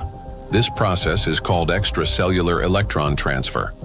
It gives bacteria extra energy, which first of all, makes them stronger, helps them divide faster, mutate, and build resilient multi-layered biofilms that block antibiotics from penetrating. Secondly, this extra energy directly accelerates antibiotic resistance. What's worse, even after plastic was removed from the experiment, bacteria retained their new properties. They mutated, became more resistant, and continued forming strong biofilms on other surfaces, even without plastic support. This means plastics may accelerate the rise and spread of the so-called superbacteria that are resistant to drug treatment. According to WHO estimates, by 2050, antimicrobial resistance will claim 10 million lives every year. Meanwhile, new antibiotics are being developed far more slowly than bacteria evolve. So think about this. Charged microplastics not only help bacteria to survive, but they also enable them to mutate into superbacteria that are resistant to antibiotics. This discovery reshapes our perspective on plastic pollution because we now understand that the problem is far more alarming than we have previously believed. And each year, the threat of antibiotic resistance is growing. In many countries, standard drugs are already losing their effectiveness, and even common infections are becoming increasingly difficult to treat. If this trend continues, antibiotics could soon become entirely useless. Micro and nanoplastics affect the respiratory system. The inhalation pathway of micro and nanoplastics is especially dangerous because plastic particles carrying an electrostatic charge can reach not only the lungs, but also travel directly into the brain through the olfactory pathway. Chinese researchers have estimated that in just 2 hours outdoors, an adult can inhale up to 106,000 microplastic particles, and a child about 73,000. Given the lower body mass of children, the concentration of inhaled microplastics per kilogram is on average 4 times higher in children than in adults. Once inside the respiratory tract, micro and nanoplastic particles carrying an electrostatic charge trigger a chain of destructive reactions in every cell of the bronchi and lungs. They cause oxidative stress and chronic inflammation, leading to severe consequences such as the onset and worsening of bronchial asthma, progression of chronic obstructive pulmonary disease, pulmonary fibrosis, in which healthy lung tissue is replaced by scar tissue, and an increased risk of malignant tumors of the respiratory tract. In a study conducted in 2021, microplastics were found in 13 out of 20 lung tissue samples. In patients with respiratory diseases, particles were found in every sample of throat phlegm. What's more, plastic fibers have been discovered in malignant lung tumors. According to the World Health Organization, lower respiratory tract infections remain the world's deadliest infectious disease and rank among the top 5 leading causes of death. Cancer of the trachea, bronchi, and lungs ranks 6th among the leading causes of death. Micro and nanoplastics disrupt the functioning of the heart and blood vessels. Cardiovascular diseases are the leading cause of death worldwide. Despite tremendous efforts by the scientific community to develop and introduce innovative treatments, both the incidence and mortality from these diseases continue to rise. How do micro and nanoplastics damage the heart and blood vessels? The main thing electrostatically charged nanoplastics do is they destroy the mitochondria inside our cells. The heart is one of the body's most energy-demanding organs, and it's the mitochondria, the energy producers, that give it the power for every single beat. And when mitochondria start to malfunction, the heart literally stalls. It no longer has enough energy to maintain a normal rhythm or strong contractions. Heart attacks and strokes remain the world's leading causes of death among all diseases. In this context, it's especially alarming that scientists have found micro and nanoplastics inside atherosclerotic plaques, dense deposits within arterial walls that narrow the vessels and can obstruct blood flow. When a vessel becomes constricted or a clot forms, blood circulation to the heart or brain is disrupted, sharply increasing the risk of a heart attack or stroke. Research shows that when microplastics are present in carotid artery plaques, the risk of these life-threatening events and fatal outcomes rises by 4.5 times. Micro and nanoplastic particles trigger blood clot formation. When micro and nanoplastics enter the bloodstream, they don't simply drift there passively. Because of their electrostatic charge, plastic particles stick to vessel walls and attract blood proteins in cells. These coated particles damage the endothelium, the ultra-thin layer of cells lining the inside of blood vessels. The endothelium is like an intelligent shell of the vessels. It regulates their dilation and constriction, controls blood clotting, and protects against inflammation. However, under the influence of micro and nanoplastics, this system breaks down, leading to chronic inflammation and an increased risk of thrombosis.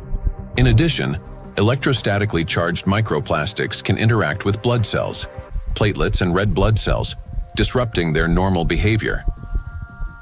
Under normal conditions, red blood cells carry a negative surface charge called the zeta potential, which keeps them from sticking together and allows blood to flow freely, even through the tiniest capillaries. But when exposed to microplastics, this charge decreases. Red blood cells begin to clump together, blood viscosity rises, and clot formation starts. As a result, clots appear in the vessels, obstructing blood flow, which is especially dangerous for the brain, heart, and eyes. This consequently increases the risk of chronic fatigue, vision disorders, hypertension, heart attack, and stroke. Nanoplastics interact with cell membranes. Positively charged nanoparticles are strongly attracted to negatively charged components, leading to disruption of membrane integrity, for example, in red blood cells, platelets, and endothelial cells. Micro and nanoplastics induce the development of cancer. The rise in cancer rates worldwide is absolutely frightening. I think it's very legitimate to call it an epidemic. The statistics are sobering. The World Health Organization estimated that in 2020, worldwide there was about 18.1 million new cases of cancer, whereas in 2022, just 2 years later, it's gone from 18.1 million up to nearly 20 million.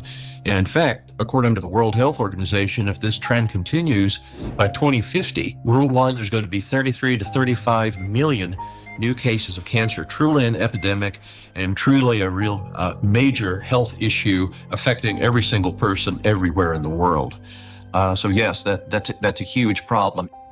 For a long time, cancer was considered a disease of old age, the result of accumulated DNA mutations, weakened immunity, and years of exposure to carcinogens.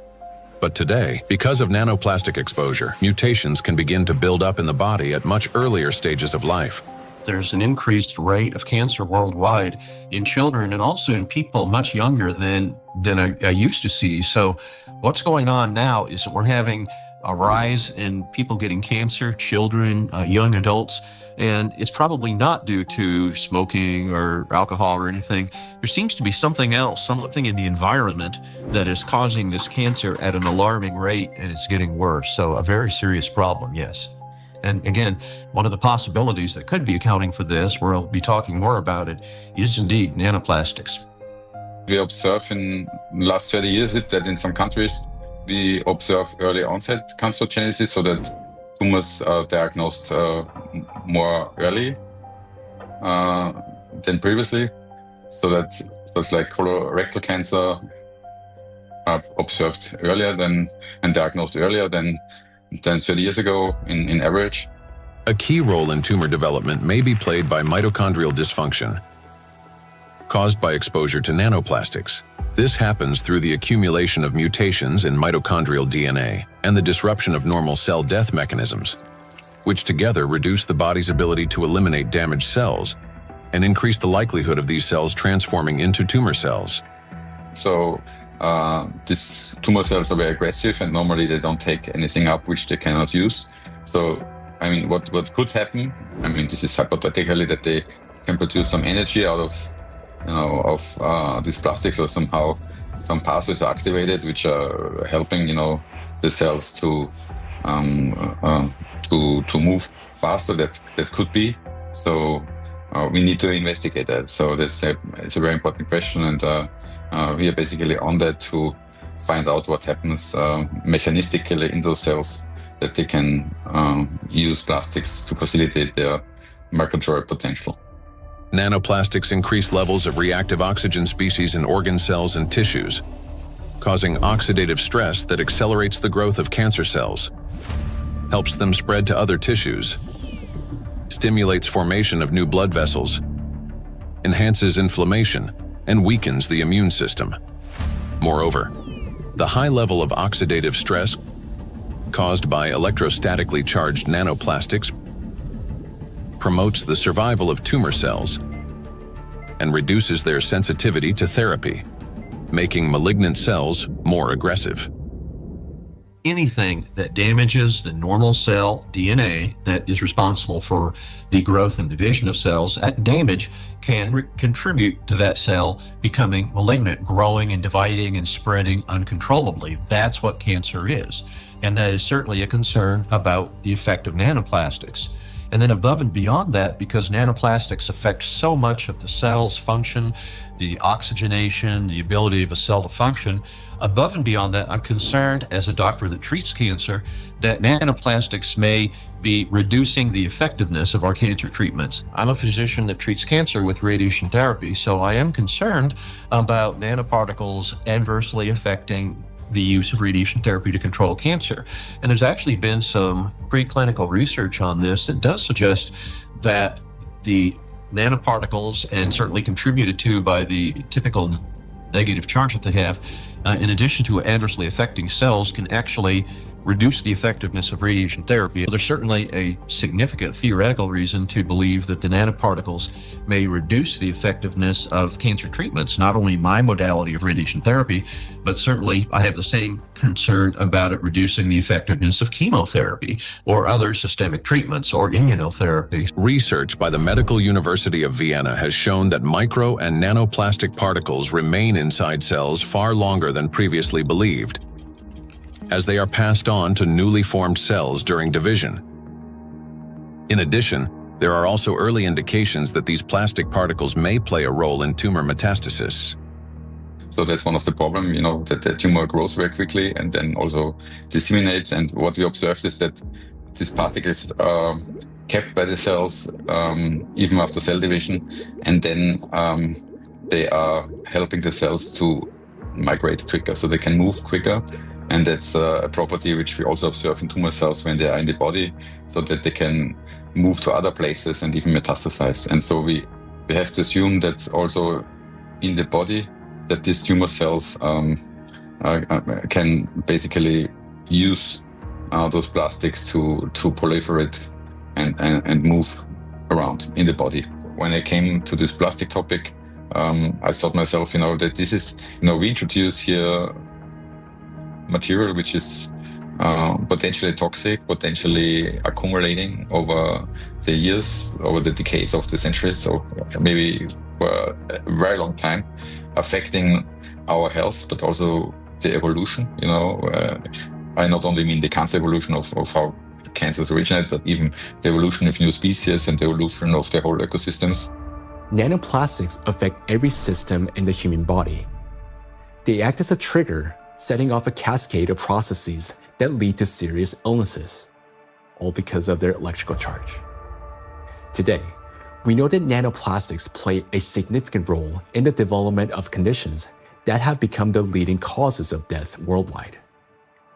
It may seem that the humanity has already faced its greatest threats: antibiotic resistance, autoimmune and neurodegenerative diseases, and cancer. Yet, there is something even more frightening than disease itself. Imagine living an ordinary life, feeling healthy, full of energy, going to gym, delivering a presentation, meeting friends. But then, a moment later, one suddenly dies. The body stops functioning as if someone has switched the lights off. Is there a link between MNPs and sudden death syndrome? Sudden adult death syndrome remains one of the most troubling and unexplained medical mysteries. A person may show no signs of illness, yet their life ends abruptly, leaving doctors and loved ones without an answer to the question, why? According to the World Health Organization, Sudden arrhythmic death claims about 5 million lives worldwide every year. In Europe and the US, it accounts for up to 20% of adult deaths from cardiovascular disease. Traditionally, the main causes have been hidden heart conditions, coronary artery disease, arrhythmia, cardiomyopathy.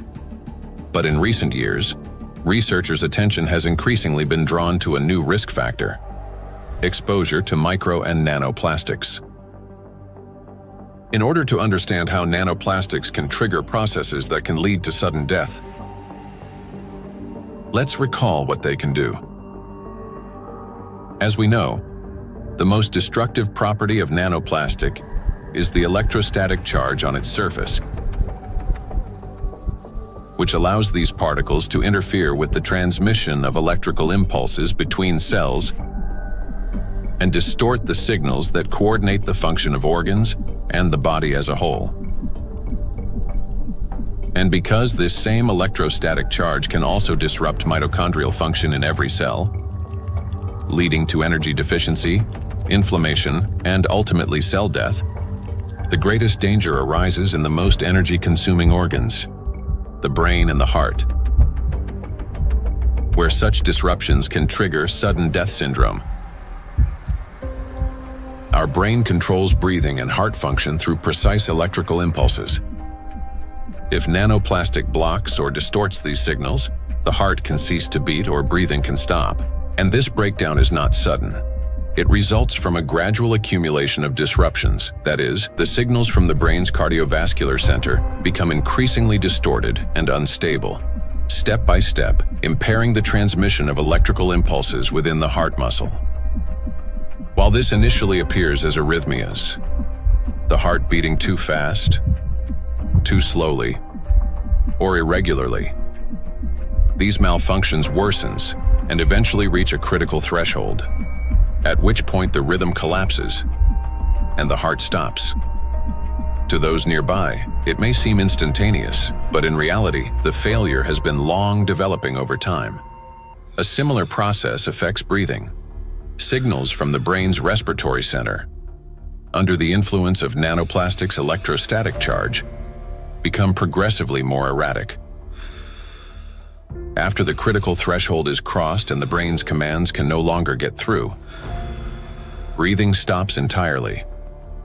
In other words, sudden death is the final outcome of a gradual dysregulation of the heart and breathing, a process that silently progresses until it crosses a point of no return.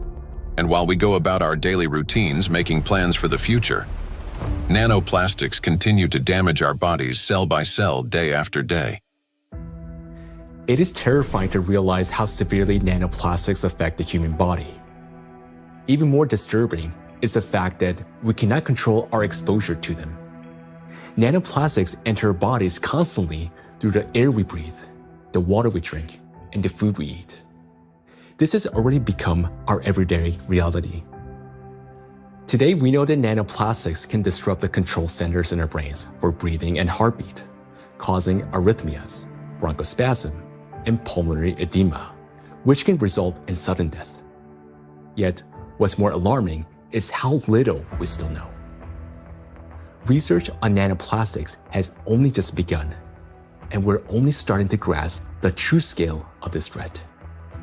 But make no mistake, everything you have heard so far isn't science fiction. These are actual biological mechanisms triggered by electrostatically charged nanoplastics. They attack every system of our body, contributing to chronic illnesses and even causing a sudden death. But their impact reaches beyond the current generation. These nanoplastics are already affecting our children and even our ability to bring new life into the world. Micro and nanoplastics destroy reproductive health. Current scientific evidence strongly indicates that mitochondrial dysfunction may be a root cause of infertility in both men and women, as well as negatively affecting conception, pregnancy, and embryonic development. For men, Fertility depends on producing a sufficient number of healthy sperm cells that not only survive, but also possess adequate motility and the necessary energy to reach and fertilize an egg. That energy comes from mitochondria, which provides the ATP required for sperm movement. When mitochondrial function, however, is damaged or becomes unstable, sperm motility decreases, and even shape and structure of sperm cells can be altered, directly reducing the ability to conceive. From 1973 to 2018, the global sperm count in men declined by more than 60%. We have maybe here two important points if it comes to fertility, because it's not, it's the additives definitely, and we know that for quite some time that additives have endocrine disrupting or may have endocrine disrupting properties, and that can influence the fertility, but also they can be part of the particles themselves, because the particles, you know, in many ways can have already added this endocrine disruptors, or they can also have them as the corona, so they can integrate them into the surface of the particles and then enter the body via the particles as a Trojan horse, basically. So you can have both ways. In studies conducted by Chinese scientists, microplastic was found in every semen sample. Its impact on sperm cells is both rapid and destructive. Within just 30 minutes of exposure, mitochondrial function is disrupted and DNA damage begins. This reduces sperm viability and makes conception nearly impossible. Animal studies have shown that micro and nanoplastics can accumulate in the testes, cause testosterone deficiency, and impair spermatogenesis. Micro and nanoplastics disrupt erectile function.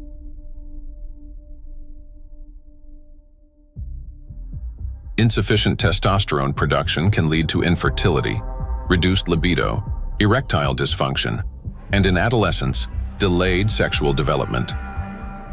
Producing testosterone requires large amounts of energy in the form of ATP.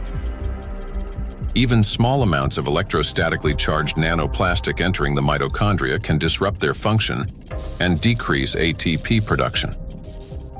This, in turn, can lower testosterone levels by 60 to 70%.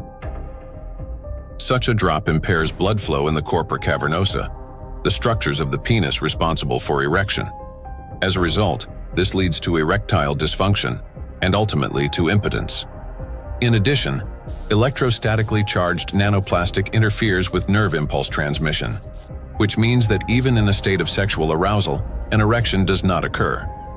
This has been confirmed by research from Anhui Medical University in China.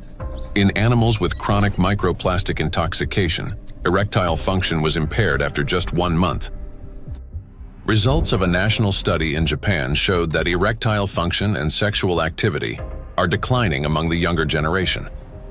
Every third man in Japan, which is about 14 million individuals, suffers from erectile dysfunction.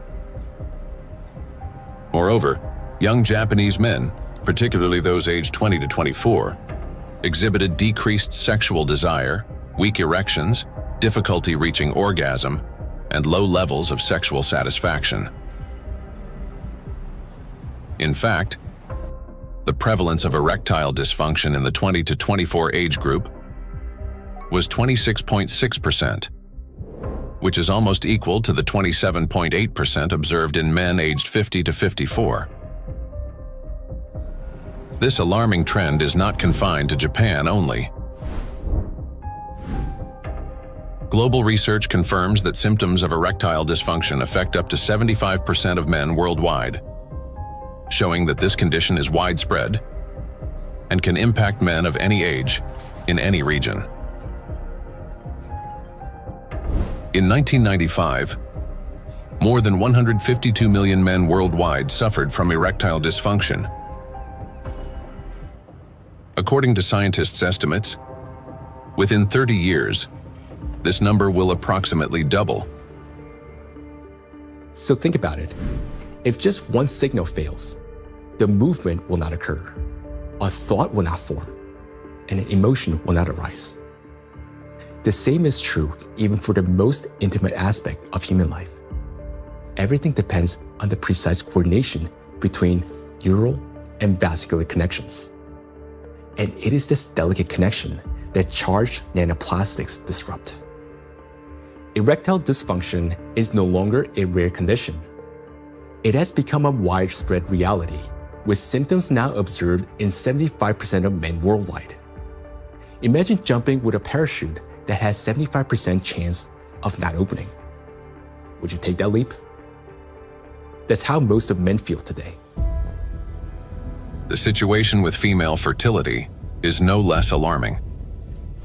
A 2025 study revealed the presence of microplastic particles in the follicular fluid of ovaries in 14 out of 18 women, with an average of more than 2,000 particles per milliliter. These data indicate that micro and nanoplastic particles can cross the blood follicle barrier. After entering the ovaries, micro and nanoplastic particles affect the egg cell and disrupt key mechanisms essential to the health of the female reproductive system. One of the most critical of these mechanisms is mitochondrial function. Each egg cell contains between 100,000 and 600,000 mitochondria, and the energy they produce is vital at every stage, from egg cell formation and maturation to fertilization, and the subsequent growth and development of embryonic tissues. Mitochondrial dysfunction caused by exposure to nanoplastics can impair egg cell maturation, reduce the likelihood of successful fertilization, and even lead to developmental arrest of the embryo.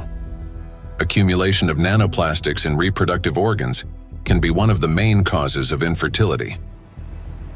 According to the World Health Organization, today, about 17.5% of adults, that is, about 1 in 6 people in the world, face infertility. Given the global spread of plastic pollution, Professor of Environmental Medicine and Reproductive Health, Dr. Shanna Swan predicts that by 2045, the world's population may become completely infertile. Micro and nanoplastics affect the emergence of life. During pregnancy, a woman's body creates ideal conditions for the growth and protection of the fetus. However, even the placenta, the body's primary barrier between mother and child, cannot stop plastic nanoparticles from crossing through. A research team led by Antonio Ragusa made a landmark discovery when they detected microplastic particles in the human placenta for the first time. Their findings showed that plastic can penetrate a place where no artificial material had ever been found before, the very environment where new life begins. I was in a wonderful place in Italy, in Sardinia, a place called Piscinas, in Sulcis, in the southwest of Sardinia, where the old mining areas are. It's a very remote, beautiful spot where there's nothing around for 6 or 7 kilometers. While I was walking, I suddenly saw these bright, colorful, sparkling things on the beach. I asked my wife, "What is this?" She looked at me a little puzzled and said, "Well, it's plastic." I said, "Plastic? How could plastic get here when there's nothing for 7 or 8 kilometers in any direction?" She looked at me again, with an expression that made it clear how little I understood, and said, "It comes from the sea, of course." And that's when something clicked in my mind. If plastic can spread through the ocean and end up in such untouched places, then it could also reach the inside of the womb, and so inside the bodies of babies. Naturally, from that intuition, I started pursuing this line of research. I'm a gynecologist. I help deliver babies.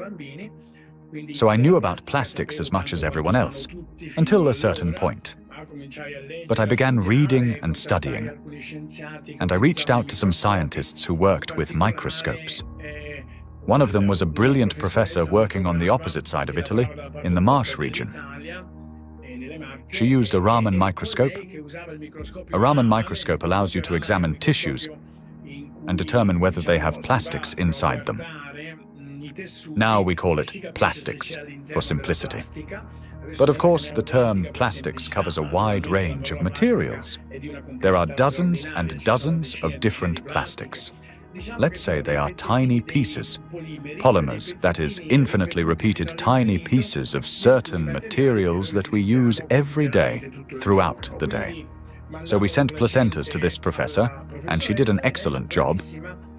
She was able to locate and identify plastics inside placentas for the first time. The article we published in 2021 caused a bit of a scandal because the idea of plastics inside the placenta, inside our babies, was shocking to people. Because the plastic we find in the oceans is the same plastic we ultimately find in children. Micro and nanoplastics affect a child in the womb. Plastic triggers inflammation and disrupts blood flow in the placenta. This means the fetus receives less oxygen and fewer nutrients, increasing the risk of intrauterine growth restriction, hypoxia, and preterm birth. The more plastic there is in the placenta, the more likely it is that babies, unfortunately, are born prematurely. And these babies also tend to be smaller compared to those with lower levels of plastic exposure. We have to recognize that premature birth is the main problem facing humans today.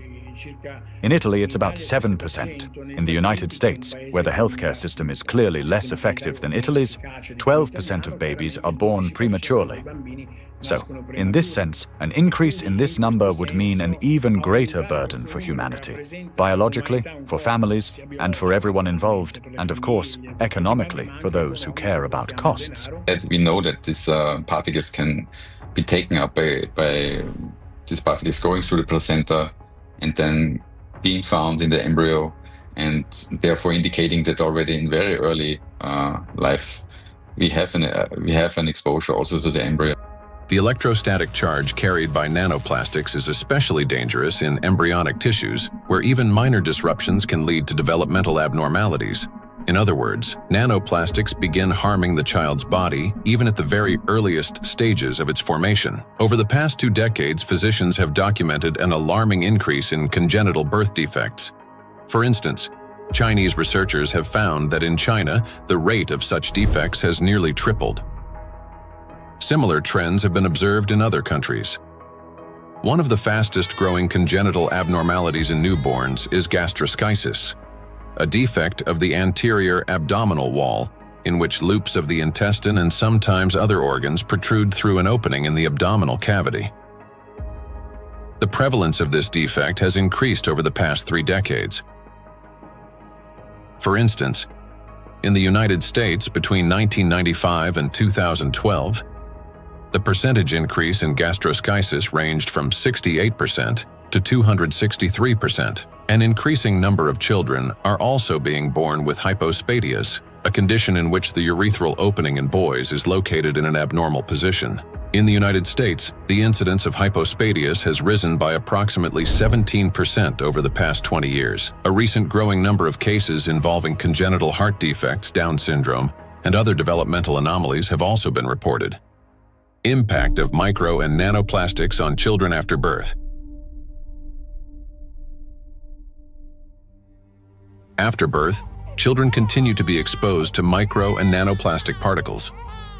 Plastic baby bottles, food packaging, and toys are all sources of contamination. When a baby bottle containing warm water is shaken, up to 16 million microplastic particles per liter can be released. Hot water and sterilization further accelerate this process. As a result, infants are exposed daily to millions of microplastic particles and trillions of nanoplastics. Scientists have even detected microplastic in human breast milk. Research has shown that nearly 40% of breast milk samples, one of the most essential sources of infant nutrition, already contain hazardous plastic microparticles. Due to their higher metabolic rate and breathing frequency, children take in more air, water, and food per unit of body weight than adults. Consequently, at the same level of environmental contamination, their bodies absorb higher doses of microplastic. Moreover, the protective barriers in a child's body are not yet fully developed. This means plastic particles can penetrate tissues more easily and accumulate at higher concentrations. For example, in children under 2 years of age, the ethmoid bone is not yet fully formed, and its openings are wider, allowing plastic particles to pass more easily through the olfactory nerves directly into the brain. Plastic is an infiltrator, and it's mainly children who are affected by it. In our scientific article that drew a lot of attention and was widely cited, we called them cyborg babies, meaning babies who are made of organic material, but also inorganic material like plastic. These babies are smaller. They generally have smaller brains, and very few end up with lower levels of plastic in their bodies. They're not completely free of it, since plastic is everywhere, but with lower levels of plastic. Because of the electrostatic charge of micro and nanoplastic particles, as well as the presence of bisphenols and phthalates, the endocrine and reproductive systems of children are particularly vulnerable. These substances interfere with the formation and development of the reproductive organs, potentially leading to infertility later in life. Given scientific projections that by 2045 humanity could face widespread infertility, children born after 2020 may have a high likelihood of being unable to conceive their own offspring. I have 2 little daughters, and for me personally, everything we have just heard is terrifying. The truth is that we still don't fully understand the catastrophic consequences of our children being exposed to micro nanoplastics. Or, as Dr. Ragusa put it, they have become cyborg children. We're only beginning to grasp the full scale of this reality. And it is truly heartbreaking to look at small children and realize that they may never be able to have children of their own. Not to mention that their lives are already at risk today. The immune system is also at risk. In early childhood, it is still learning to distinguish between friends and foes. Exposure to microplastics can disrupt this process, increasing the risk of allergies, eczema, food intolerances, and even autoimmune diseases. But it also has long-term consequences by which cell programming determines diseases that will then manifest themselves when a person reaches adulthood. That is, at 40 or 50 years of age. And these are diseases that are currently overwhelming, if not outright damaging, our world. They're the so-called non-communicable diseases: obesity, hypertension, diabetes, and metabolic syndrome. A child's brain is especially vulnerable in the first years of life, a critical period of rapid nervous system development when neurons are formed and complex neural connections are established. However, electrostatically charged nanoplastic can interfere with these delicate processes by inducing inflammation, damaging immature nerve cells, and impeding their development. As a result, memory, attention, and learning abilities may be impaired, and emotional instability can arise. Over time, this may manifest as anxiety, learning difficulties, and episodes of aggression. In addition, studies indicate a potential link between exposure to micro and nanoplastic and the development of autism spectrum disorders. Given the breadth of damage that electrostatically charged micro and nanoplastics can inflict on the human body, the scientific community may need to examine their possible role in the rapid rise of autism more closely. For me as a father, it is heartbreaking to realize how truly defenseless our children are. Micro and nanoplastics start affecting them from the very moment of conception, persist throughout fetal development, and continue their impact after birth. Unfortunately, the illnesses that we have already discussed are not the only conditions that micro and nanoplastics can trigger in children. According to statistics, sudden infant death syndrome is among the leading causes of mortality in infants under 1 year old.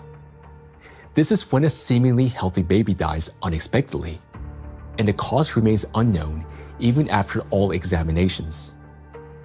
The number of such tragedies is rising rapidly. In the United States, for example, the number of sudden infant deaths has increased by 12% between 2020 and 2022.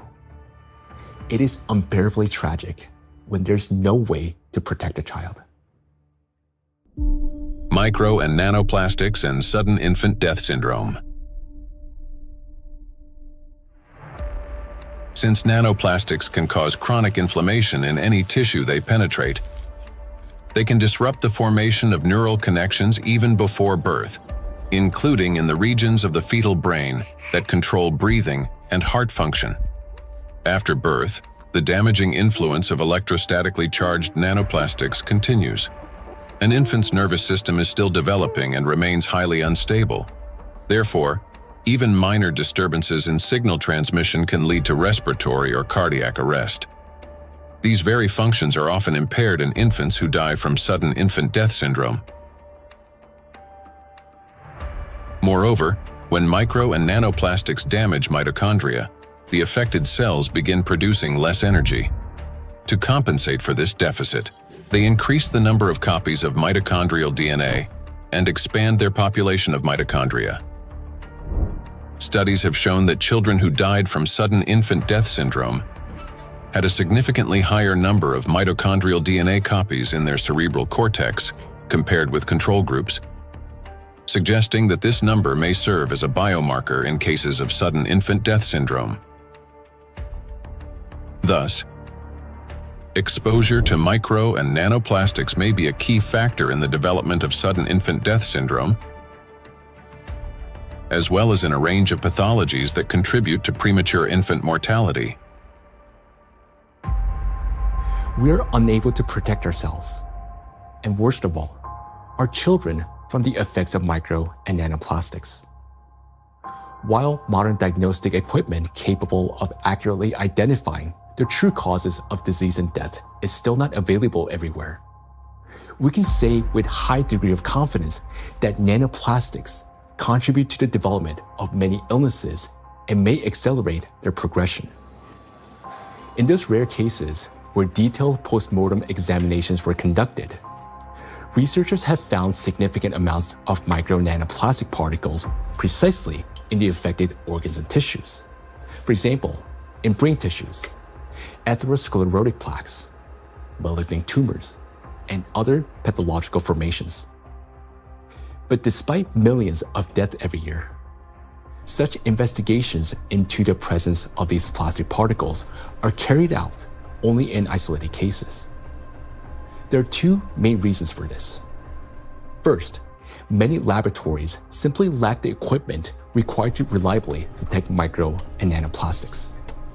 Second, doctors and researchers, they rarely consider the possibility that these particles could potentially influence the development or outcome of the disease.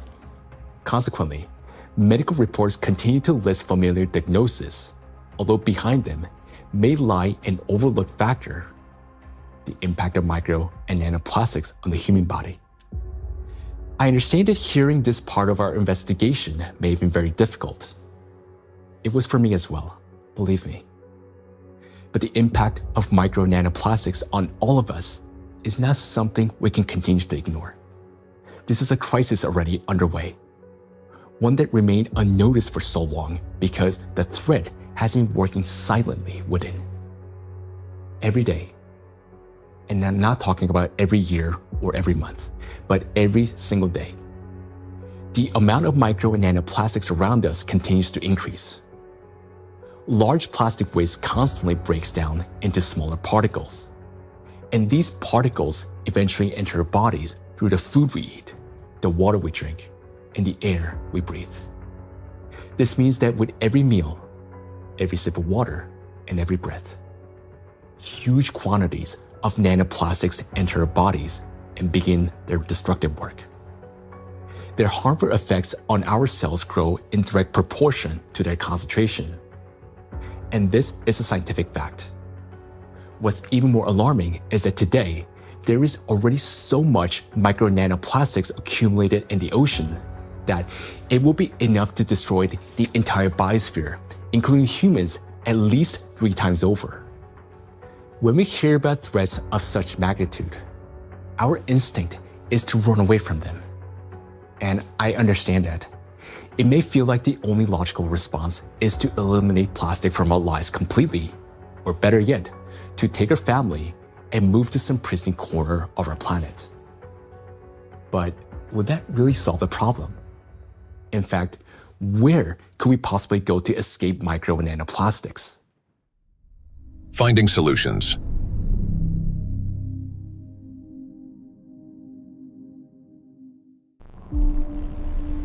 Exclusion zones. One of the essential things is the environment we live in, and plastic is one of the most important factors shaping it. Micro and nanoplastics have now infiltrated every corner of the planet, yet their distribution is far from uniform. Some regions accumulate especially high concentrations of plastic particles, and nowhere is this more pronounced than in the oceans. Each year, roughly 11 million tons of plastic waste enter the ocean. The equivalent of an Eiffel Tower made entirely of plastic plunging into the sea every 8 hours, or about 1,100 such towers annually. Initially, these towers consist of bottles, bags, fishing nets, and other plastic garbage. Over time, under the influence of sunlight, waves, and weathering, they fragment into billions of invisible killers, micro and nanoplastic particles. According to research, about 95% of small debris less than 5 millimeters in size is composed of plastics. The surface of the world's oceans is already covered with more than 350 trillion particles of microplastics, and the number continues to grow rapidly. However, the ocean depths hold countless trillions more, forming an invisible yet enormous area of contamination. And yet, that's not all. The sea breeze has become toxic. When waves break at the ocean surface, they generate countless bubbles. As these bubbles burst, they release not only salt crystals into the air, but also microscopic plastic particles. Carried by the wind, micro and nanoplastics scatter across the planet. The stronger the wind and the higher the sea foam, especially during storms, the more particles lifted into the atmosphere. Though invisible to the naked eye, the air around us is literally saturated with them. Each year, approximately 136,000 tons of microplastics are carried from the ocean to land by sea breeze. That is more than 370 tons every single day. In the atmosphere, plastics are transported thousands of kilometers by air currents. They settle in dew and fall to the ground with snow and rain. The coasts and coastal regions are the first to bear the impact. When people go to this seashore, for holiday, for swimming, to receive some sunlight, they always send me pictures of microplastics because all the seaside are full of microplastics. A study conducted in a coastal city in eastern China found that a person can inhale up to 1 million microplastic particles per year simply by spending time outdoors. The greatest danger comes from particles smaller than 100 micrometers, which can easily enter the respiratory tract. Because most of the coastal countries in the Mediterranean Sea don't have proper waste management system, so they release huge amount of plastic waste into the Mediterranean Sea. This is the first reason. The second reason, we have two rivers in this part of the Mediterranean Sea, Seyhan and Ceyhan. These two rivers, in 2 of the 5 most polluted rivers in the Mediterranean Sea. Recycling actually makes those 2 rivers most polluted rivers in the Mediterranean Sea. They carry more than 5,000 tons of plastic waste into Mediterranean Sea every year. It's too much. And also, the coastline in the Turkish coast has pollution like 31 kilogram per kilometer per day. Every day, 31 kilogram of plastic waste reach that coast in 1 kilometer coastline. It's too much. Just imagine, 1 plastic bottle is 10 gram or 15 gram. You can imagine how many plastic bottle strand on those coastlines. Dr. Sarju Ganatra is a cardiac oncologist and director of the Cardiac Oncology Program at Lehigh Hospital and Medical Center. He leads research at the intersection of cardiovascular medicine, oncology, and environmental sustainability. According to his study, which was presented to the American Academy of Neurology, living in coastal areas is associated with an increased risk of brain and mobility disability.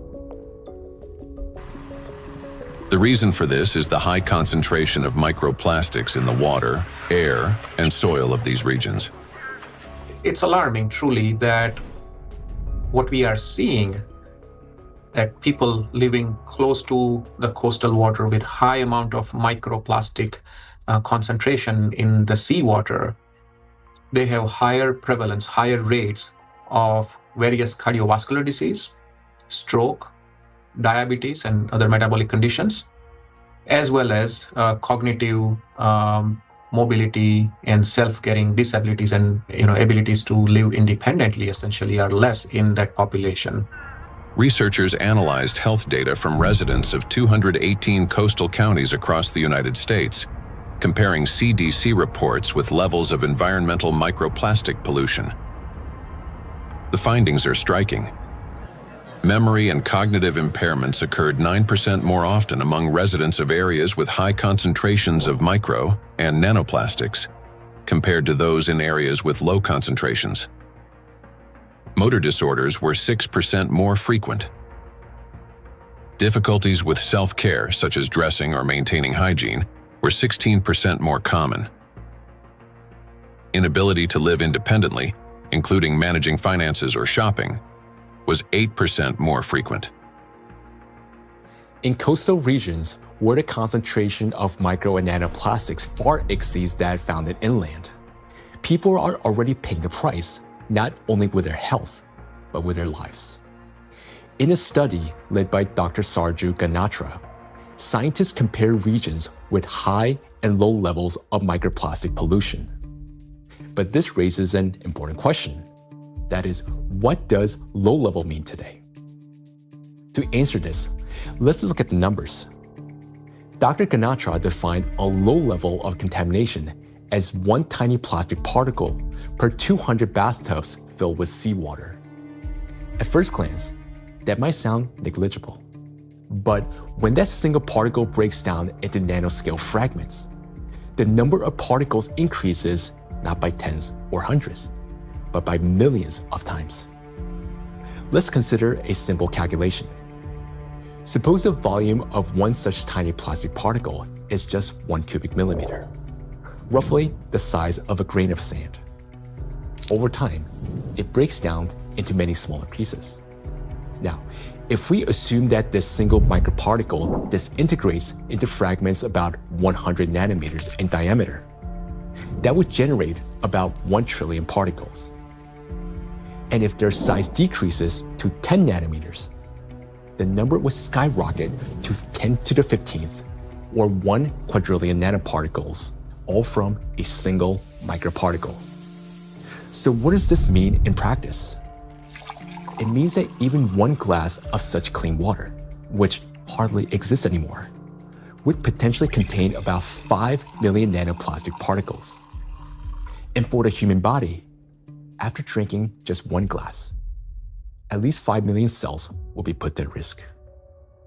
So can this so-called low level of contamination truly be considered safe? Each of those 5 million particles entering a body can trigger inflammation, cause hypoxia, and disrupt communication between neurons. Note that these effects aren't always immediately noticeable. A mild headache, occasional fatigue, anxiety, or difficulty concentrating. All these may be early warning signs of cognitive decline, neurodegenerative diseases, disability, and ultimately, death. These symptoms are particularly evident among people who live or spend significant time near the coastal regions. And the decline in their health is an early warning sign, a reflection of a much larger crisis unfolding across the world. Do you remember Professor Gundotu saying that the coastal countries of the Mediterranean don't have an adequate waste management system? Well, according to research, the concentration of microplastics in this region is about 4 times greater than North Pacific Ocean, where, by the way, the Great Pacific Garbage Patch is located. And in addition to 5 already known invisible garbage patches, researchers have identified a 6th garbage patch hidden in the Mediterranean Sea. It's called invisible because it consists mostly of microplastics. And unlike other oceanic garbage patches, which are at least far away from the densely populated coastline, this one is surrounded by 21 countries. It's a home to nearly 500 million people. We can say that this is the most dangerous garbage patch of the planet, because here, the plastic has already broken down into small sizes that are dangerous for life. Everyone living in the Mediterranean is constantly breathing air with an extremely high concentration of micro-nanoplastics. This is an extremely dangerous zone that should have been long ago been designated as an exclusion zone. Now, recall the battery example and imagine how many charged particles are present and how much energy is concentrated there. That's why the Mediterranean Sea is warming faster than the rest of the world's oceans. This is very serious because Mediterranean plays a key role in shaping the climate of Europe and the Mediterranean countries. It affects the weather patterns, rainfall distribution, and even the ecosystems of the entire region. It is precisely this extreme warming here, driven by micro and nanoplastics, that is intensifying the climate anomalies, extreme weather events, and even natural disasters throughout the Mediterranean. Meanwhile, the amount of micro and nanoplastics continue to rise with every passing minute. And what worries me personally is that people do not know this and continue traveling to these regions, often with their children, thinking that they're going there to rest and recharge, when in reality, they're entering a zone of extreme danger. So the things that once symbolized health, freedom, and luxury, a yacht on an open water, a villa by the sea, or even a private island in the ocean, they're now slowly turning into exclusion zones. For now, this problem is mainly recognized by scientists, but it will soon become impossible for the public to ignore. And when that moment comes, mass migration from coastal regions will be inevitable. Thus, if we fail to find a solution, the economic losses will be enormous, as the tourism industry will collapse and luxury resorts on the coast will be deserted. Yet, the threat doesn't end there, because the tiny plastics are constantly spreading by the atmospheric circulation and contaminating everything in its path. Borders just for human, not for particles. So all these small microplastics can travel long distances. We have done experiments on the samples in Siberia, on samples in the north and south and polar regions, and we found in many of those we found nanoplastics. So most of the areas that are considered pristine are at least episodically polluted by nanoplastics via air. We measure around 20 nanograms per cubic meter of air on average. And this is pristine and clean air, and you think it is nothing here, but it's actually almost always something. Today, forests are also at risk of becoming exclusion zones, as they've already turned into massive reservoirs of micro and nanoplastics. I understand that our instinct, especially as parents, is to search for cleaner and safer places like coastlines and forests where the air feels fresher. But the paradox is that these very places have already become some of the most dangerous environments for human life. Let me give you an example. In a large city, an adult may inhale up to 106,000 microplastic particles during a 2-hour walk. Yet, in areas near the bodies of water, that number far exceeds that, and those 2 hours may be enough to trigger a cascade of diseases, whereas for some individual, a fatal outcome. It is important to understand that when a single micro or nanoplastic particle enters a cell, it destroys more than just that one cell. After the cell dies, the plastic particle is not eliminated from the body. It continues to move throughout the body, damaging other cells and triggering a chain reaction of destruction. This process is endless because plastics, as we know, can recharge and retain electric charge. The more microplastics enter a body, the faster this destruction spreads cell after cell, organ after organ. And time becomes critical here because our body has limited resources to fight this damage, while nanoplastics, they're not expelled. Instead, they continue to accumulate in ever-increasing quantities, destroying us from within. Nanoplastics are perfect killers not only of humans, but of the entire biosphere, and it's impossible to hide from them anywhere. They're literally pushing us out of the world we once knew. Micro nanoplastics are already affecting our planet as well as the climate. And moreover, they're intensifying already devastating natural disasters and contributing to the worsening geodynamic crisis. Climate and plastic in a single cycle of destruction. The world ocean is the largest system of our planet. It regulates climate and serves as the main source of oxygen. The ocean and the atmosphere form a single, interconnected climate system. Water has a remarkable ability to absorb and store immense amounts of heat, increasing its temperature only gradually. The accumulated heat is then evenly redistributed across the planet and transferred to the atmosphere. This property of the ocean to efficiently dissipate heat from the Earth's interior protects the planet from extreme temperature swings and helps stabilize the climate. But massive contamination of the oceans with micro and nanoplastics is disrupting this finely tuned mechanism. Electrostatically charged plastic particles bind water molecules, forming hydrate shells around themselves. This alters the physical and chemical properties of ocean waters. This has already reduced its thermal conductivity and created pockets of overheated zones where heat can no longer dissipate. Consequently, overall ocean warming is accelerating. This topic is explored in greater detail in the documentary Anthropogenic Factor in the Ocean's Demise. Excessive ocean heating, in turn, increases evaporation and disrupts atmospheric circulation. As a result, both the temperature and humidity of the atmosphere rise.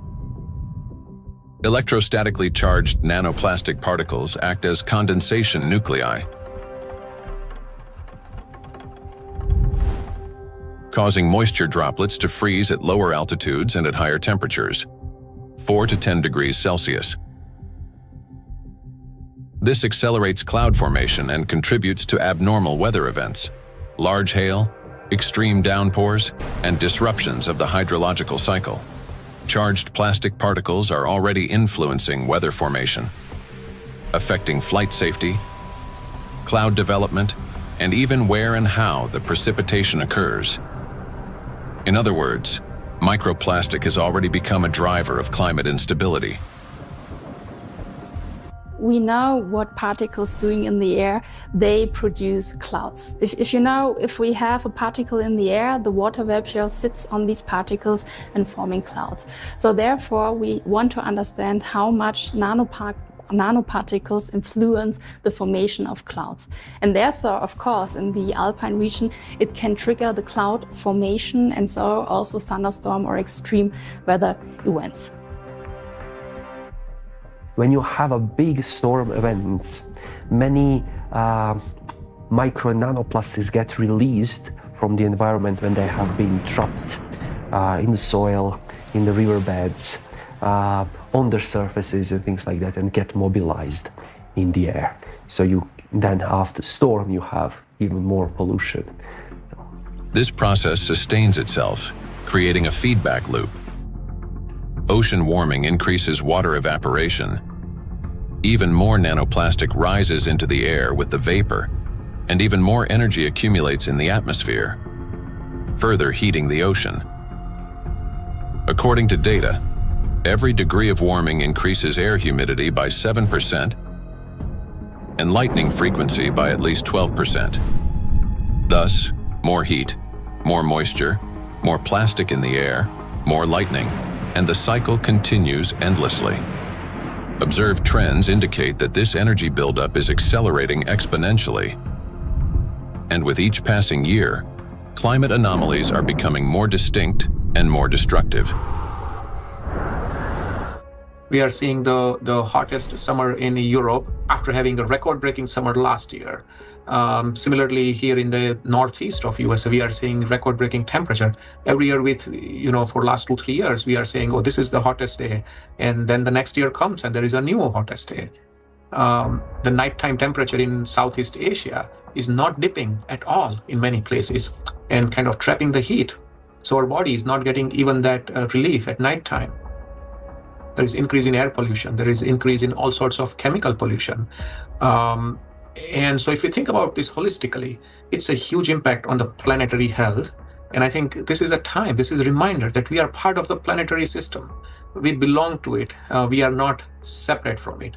And until we think holistically, I think, we'll define one issue, we'll define one threshold, we'll continue to go after that, maybe even solve it scientifically. But until we think holistically and act holistically as a community, as a society, I think we are in trouble. We have reached a critical point where it's no longer possible to solve the climate crisis without simultaneously addressing the plastic pollution, and vice versa. The two are interconnected, each reinforcing the other. And as we continue to study this issue, the picture becomes even more alarming because we're now beginning to understand what is truly happening. I am. Both for myself and my family, but also for the future generations. There was a time where I thought that, the climate change is real, of course, but this is for future generations to be affected by, and I was still equally concerned. But in no time, and I would say in less than 5 to 10 years, we started from that mindset and time frame. Within 5 to 10 years, we started feeling it. Getting impacted by it in our day-to-day life. And so it's more concerning than ever before, and the timeline, which was predicted previously, has shortened exponentially. The impact we are seeing on a global climate, from ambient air to the thinning of the Arctic ice, and it's not linear model, right? I mean, the physics is gonna play out. The thinner the ice, it's gonna take much less amount of time to melt it, even the same volume, in a much shorter period of time. So I think these timelines are really concerning, and I am afraid, yes. Indeed, many signs indicate that our planet's energy balance has been disrupted, and natural processes are intensifying exponentially. Consequently, we may have less and less time to respond, and nanoplastics are playing a key role in this acceleration. In the past, excess heat from the Earth's interior was removed gradually, step by step, yet effectively. It was first partially absorbed by the oceans, and then transferred into the atmosphere, and then finally released into the space. This sequential process prevented excess energy from accumulating within the Earth's interior or the atmosphere, allowing the planet to cool and reduce the thermal load on the inner layers. But today, this natural mechanism has been disrupted. Nanoplastics no longer merely affect the climate, but they also exacerbate the geodynamic crisis and intensify natural disasters by obstructing the release of heat from our planet's interior. The role of micro nanoplastics in this process is described in detail in the report on the progression of climate catastrophes on Earth and their catastrophic consequences. So our entire planet is contaminated with micro and nanoplastics, and we have nowhere to escape to. These particles are in us, in our children, disrupting and destroying more and more cells in our bodies. This is why confronting plastic pollution is no longer optional. It is essential for our survival. The first and most obvious step may appear to be eliminating the use of plastic and recycling the waste that has already accumulated. But we must ask ourselves, will that truly be enough? The illusion of addressing plastic pollution. Even if we were to stop plastic production today, even if the last plastic bottle we discard today, it's going to last there in our oceans for at least 400 plus years. And then the journey of micro nanoplastic begins. And so we have a poster in our cafeteria where we say that, you may not see your grandkids or great-great-great-grandkids, but I will, saying the plastic bottle. And I think that's true. If we look at the scale of plastic pollution in the oceans, it becomes clear that a complete cleanup can take millennia. Today, the world ocean contains about 200 million tons of plastic waste. Meanwhile, every year, around 20,000 tons are extracted. That's less than 1/100th of 1%, a negligible fraction compared to the existing volume. At this rate, fully cleaning the ocean would take about 10,000 years. And that's only if we stopped all plastic entering the ocean starting today. Plastics are entering the environment currently at a rate that far exceeds our capacity to remove it from the environment or to mediate the wastes. Let's assume humanity achieves a technological breakthrough, invests enormous resources, and increases cleanup efficiency 5-fold. Even then, the process would still take around 2,000 years.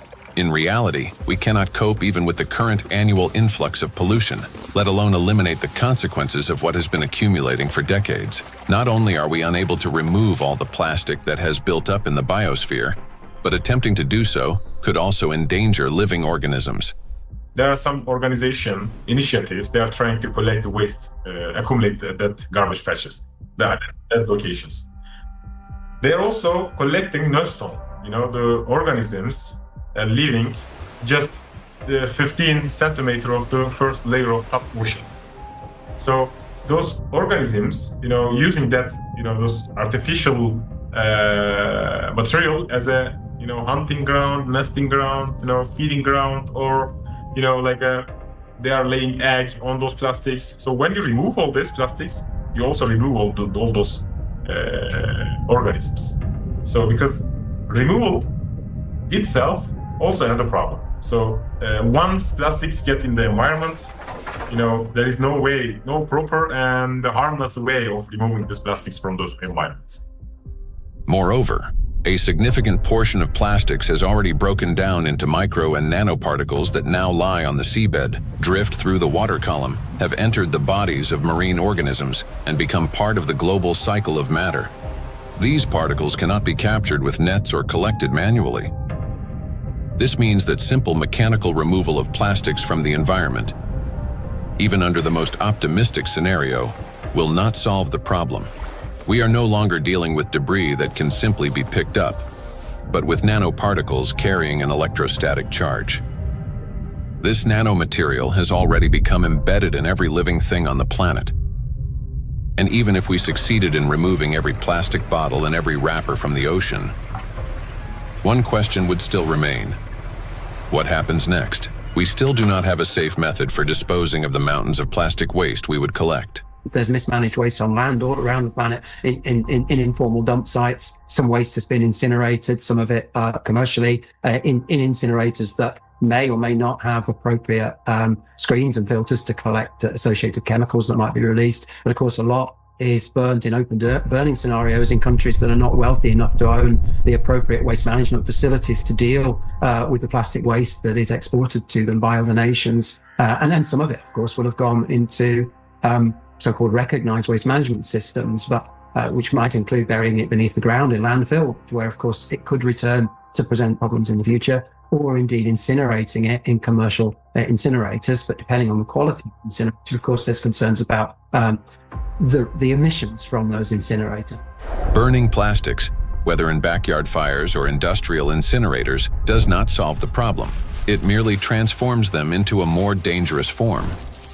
When heated or burned, large plastic items break down into micro and nanoplastics that disperse into the air, settle onto surfaces, and enter water and soil with precipitation. The apparent disappearance of plastic in flames is an illusion. Burning simply accelerates the fragmentation of plastic into the tiniest particles many times over, into the very micro and nanoplastics that pose the greatest danger to human health. And it is precisely these electrostatically charged particles that can penetrate deep into the body, including the brain and other cells, where they trigger a wide range of diseases. When you put plastic in a recycling facility, at first they will shred big plastic to generate flakes and small pieces of plastics, and then during that shredding, they also use for washing. They have to wash to remove some unwanted material on plastics. During that washing, material lose many. The huge percentage of the total mass. So those lost material will go to the wastewater stream. Recycling activities, practices, feeding microplastic pollution in the waterways. A simple and regular recycling facility can generate billions microplastics and then release into the either wastewater stream or waterway. And unfortunately, what I see with some of the things that are claimed to be a solution is that they're not necessarily properly tried or tested before they're put into the market, and there may then be potential for unintended consequences. Pyrolysis. At first glance, it looks like a technological miracle. We take plastic waste, heat it to 800 degrees Celsius without oxygen, and obtain fuel. Instead of piles of garbage, we get gas, liquid, and a small carbon residue. Sounds promising, doesn't it? But this technology has a flip side, an invisible and far more dangerous one.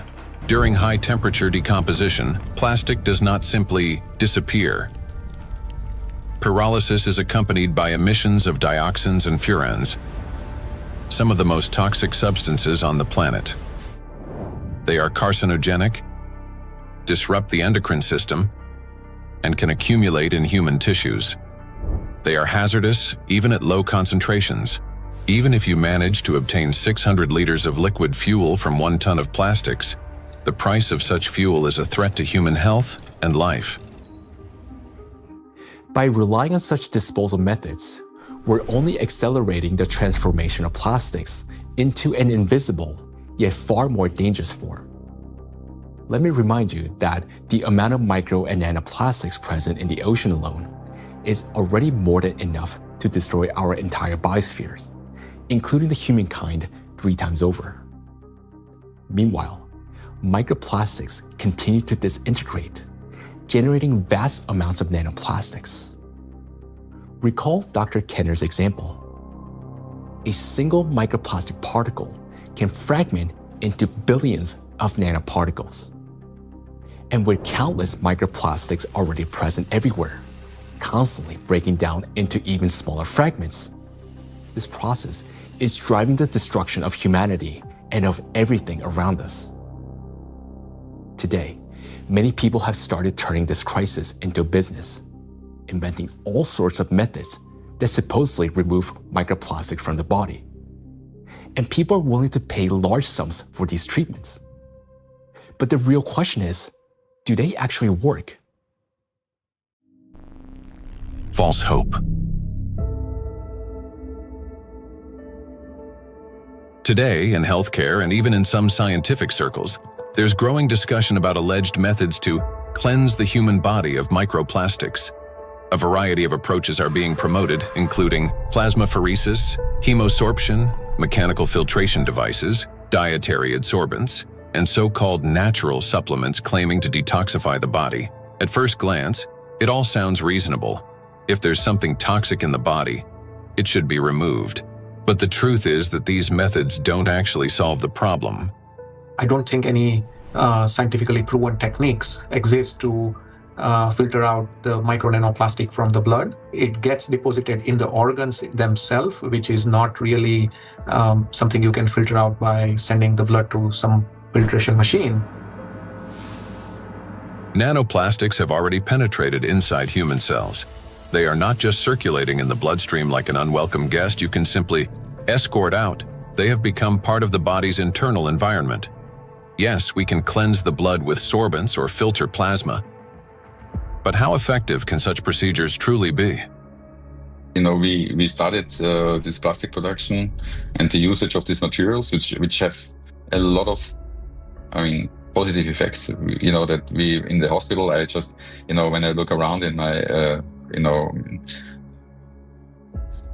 daily work environment, I guess that 80% of everything I touch in the hospital is of plastic, starting with my gloves. And probably 80-90% of the machine itself is made of the plastic. And that's a very important point for healthcare. What's more, the very solutions used for blood purification procedures also contain plastics. When you get sick, you are going to a hospital, you probably will go to the hospital for treatment, and then they will give you some solutions, some infusions, like they will put something inside your vein, and then they transfer some liquid from plastic package to your blood system. So those intravenous solutions has at least 62 microplastic particles per liter. So this is direct transfer exposure microplastic to human system, blood system. So we end up with a paradox. We are using plastics to try to eliminate the consequences of plastics. Such procedures may indeed reduce the overall toxic load, but they don't address the core issue. They don't extract plastic from cells, don't neutralize its electrostatic charge, don't restore disrupted signaling pathways, and don't protect the brain, immune system, or mitochondria. An individual has every right to try such methods. It is their personal choice, but it's important not to harbor illusions. Those procedures will not restore lost health. Moreover, plastic isn't just a material used for packaging and household goods. It is the backbone of modern industry, healthcare, transportation, electronics, construction, and even space technology. It's the second most common material on Earth after concrete, so it's extremely widespread. I think going forward, it's going to be really important that we retain the important uses of plastic, because plastics are not here the enemy. It's not a treaty about not producing plastics. It's a treaty about ending plastic pollution, not ending the production of plastics. And plastics have the potential to bring clear societal benefit. That is why the main goal today isn't to stop plastic production, but to find ways to reduce the impact of micro and nanoplastics on human health and the environment.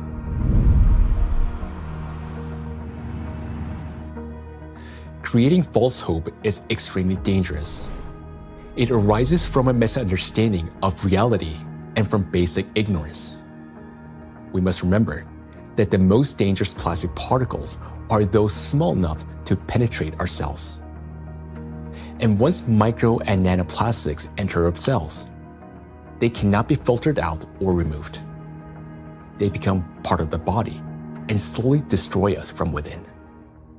The most serious problem is that we have no control over how much of this material enters us. Nanoplastics can even penetrate the skin, for example, when we swim in the sea or lie in the sun. And what can we do about nanoplastics that, once inhaled, travel directly to the brain and begin destroying neurons? Nanoplastics are among the most dangerous substances for the biosphere and for all life, including humanity. Yet, abandoning plastics altogether will be senseless because doing so would cause enormous global losses. Synthetic polymers, including plastics, form the backbone of countless modern industries, from medicine and nanotechnology to flexible electronics, neuromorphic hardware for AI, aerospace structures, automotive manufacturing, and construction. Their versatility, ease of shaping and processing, compatibility with other nanomaterials, and scalability have made them the foundation of our modern progress. The solution, therefore, is not to eliminate plastics, but to ensure that they no longer threaten life, And the real path forward begins with understanding precisely what makes nanoplastics so dangerous.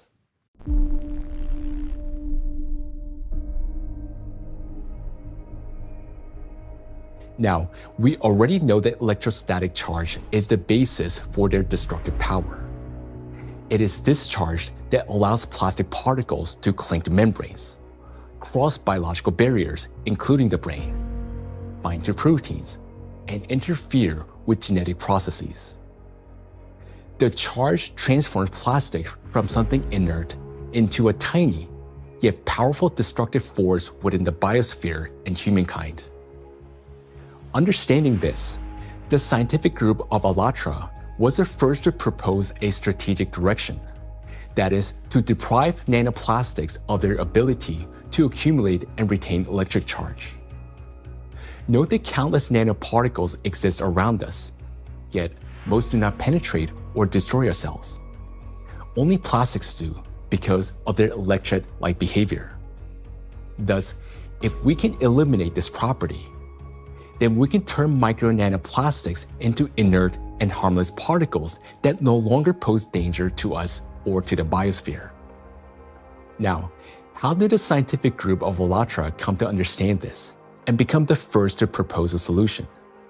The answer goes back many years and to the work of Dr. Igor Danilov, a vertebrologist and researcher who spent many years studying spinal diseases. Over 20 years ago, he was actively engaged in scientific research focused on investigating degenerative processes in intervertebral discs.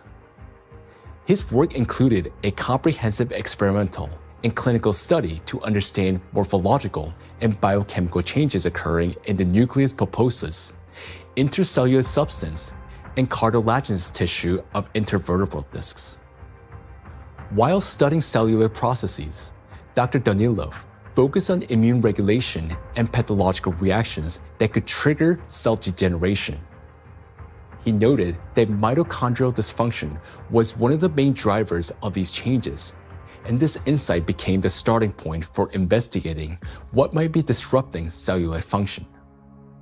Dr. Danilov frequently visited specialized laboratories, and in the course of detailed analyses, he found foreign particles inside the cells, which he later identified as plastic. This discovery became a key moment in his research, as he began to analyze possible mechanisms by which plastics affect cells. Through his investigations, Igor Danilov determined that the negative impact of tiny plastic particles on cells stems precisely due to the damage they cause to mitochondria. This conclusion was based on observations that cells containing these tiny plastic particles showed clear signs of mitochondrial dysfunction, which in turn exacerbated degenerative processes. Here, Igor Danilov suggested that the ability of plastic particles to penetrate cells may be due to their electret-like behavior. That is, the ability to accumulate and retain electrostatic charge, which allows them to form a biological shell around themselves. This property enables the plastic particles to enter cells easily, avoid detection by the immune system, cross protected biological barriers, including the blood-brain barrier, disrupt normal cell function, and provoke degeneration and cell death. On this basis, Igor Danilov proposed that to neutralize these tiny plastic particles, we must deprive them of their ability to accumulate and retain charge. He shared his findings and projections about the harmful effects of tiny plastic particles with his colleagues from various medical fields, including surgeons, oncologists, cytologists, pathologists, and geneticists, as well as with biologists and chemists. Soon after, these specialists confirmed his alarming observation that these plastic particles do accumulate in critical organs in the body, such as the brain, heart, intestines, endocrine, and reproductive organs, where their presence can disrupt organ function and destroy our health. Igor Danilov's predictions were deeply concerning, especially in light of global trends, the rising production of plastics and the growing accumulation of plastic waste in oceans and ecosystems. Thus, More than 20 years ago, the scientific group of ALLATRA realized that micro and nanoplastics pose a serious threat not only to humans, but the entire biosphere. And each year, the number of these particles continues to grow, worsening the situation amid accelerating climate and geodynamic changes on the planet. The implications are far-reaching. If we can eliminate the charge from micro nanoplastics, we will not only eliminate their destructive impact on human health, but also remove the excess energy accumulating in the biosphere, the energy that currently fuels the geodynamic crisis and intensifies natural disasters. Thus, plastic would no longer act as a destabilizing factor, and many planetary threats could be mitigated at once if we can find a way to deprive nanoplastic of their ability to accumulate and retain charge. The question is, how can we achieve this? Well, let's be honest. This task is extremely difficult. It will not be enough to simply figure out how to neutralize the electrolyte behavior of these tiny plastics in a test tube. We must learn how to achieve this for every micro and nanoplastic particles already present in the biosphere, including those inside the human body, and do so without harming people or nature. Given the unprecedented scale of this challenge, solving it will require collaboration among experts across many disciplines: biophysics, nanotechnology, molecular toxicology, material science, and medicine. Plastic pollution is not a narrow environmental issue. It's a systemic global challenge that affects health, safety, natural resources, the stability of our civilization, and life itself. 20 years ago, the scientific group of ALLATRA already recognized the danger of micro and nanoplastics and identified the underlying principle of how they could be neutralized. But to this day, we haven't found a way to achieve it. That is why ALLATRA calls for unification of the world's scientific potential, a message that is unfortunately often misunderstood. Uniting scientists doesn't mean locking them all in one giant laboratory until they find a solution. Rather, it means fostering open international collaboration where experts from different fields freely share knowledge and work together toward a common goal. It's about aligning research methods, promoting open data exchange, developing compatible monitoring tools, and making coordinated policy decisions.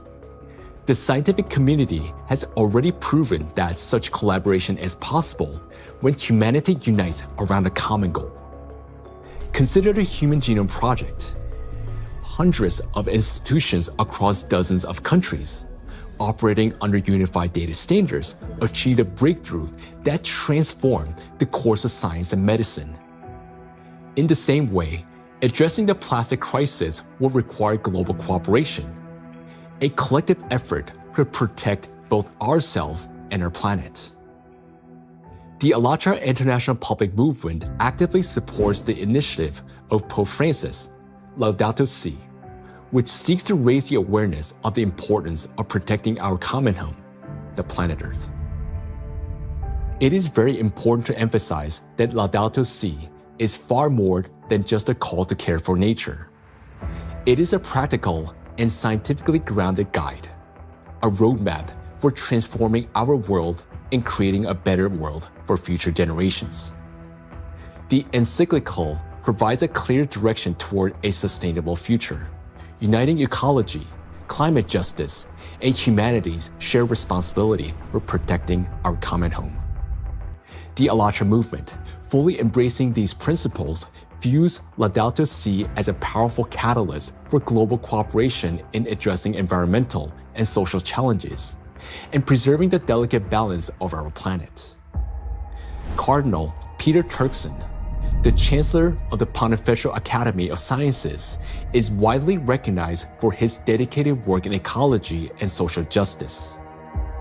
Thanks to his educational efforts and tireless advocacy, the encyclical is widely disseminated worldwide as a practical guide for safeguarding our planet. It is a great honor for us to introduce Cardinal Peter Turkson, who will speak about the efforts being made to promote the encyclical Laudato Si and to put its principles into practice. So, question is, how can we get Laudato Si to be widely read? Of course, it's a book that is there. I have presented it at the United Nations. I presented it at UNESCO in Paris. I presented it at Davos World Economic Forum. So I've talked about Laudato Si in several environments. I've also had a chance to present it even in university groups. Ohio State was the first group that wanted to hear about Laudato Si. And since then, I've been in Dayton, I've been in San Diego. And therefore, to get Laudato Si well known, we decided to create what we call Laudato Si Action Platform, which identified, in fact, 7 actors of Laudato Si. So churches means churches, mosques, synagogue, all places of worship, places of studies, basic university type of studies, educational centers, offices and factories. So we identified these 7 groups and say, okay, follow a team for 7 years and see what you get. Okay, all of that was to popularize the content of the encyclical Laudato Si and to encourage and enable people to put it into action or practice. So it's not just something written, but something that's actionable. And 10 years now, okay, this is 2025. Laudato Si was published in 2015. It's difficult to identify or talk about places we still have not heard of it. Personally, and from the point of view of our force, we've had occasion to kind of talk about this to different audiences and constituencies, but I still would not say that because of that it's known worldwide and by everybody and for everybody. We've tried our best and we'll continue to talk about it. And Pope Francis, to give this a big push, decided to create what they call Borgo Laudato Si. Over here in Rome, another initiative to get it known is being the development of what they call Laudato Si Diploma. There are various initiatives trying to do this. And the moment we get this established in universities, it attracts a lot of young people. And so, it becomes an occasion to spread knowledge of Laudato Si words. For its scientific and social contribution to the protection of our planet, ALLATRA received the blessing of His Holiness, Pope Francis. This spiritual encouragement to continue working toward the preservation of our planet greatly inspired the participants of ALLATRA and motivate them to pursue a deeper research into the problem of nanoplastics, a growing threat to all humanity and its future. This effort resulted in the publication of the scientific report, Nanoplastic in the Biosphere, for molecular impact to planetary crisis.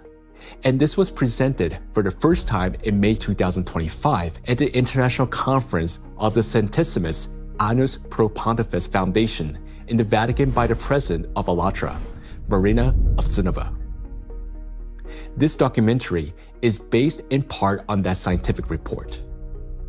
Such fundamental study into the threat of nanoplastics became possible through the international cooperation between the scientific group of ALLATRA and the Bolivian Catholic University, San Pablo. We are a research team from the Bolivian Catholic University, San Pablo in Cochabamba.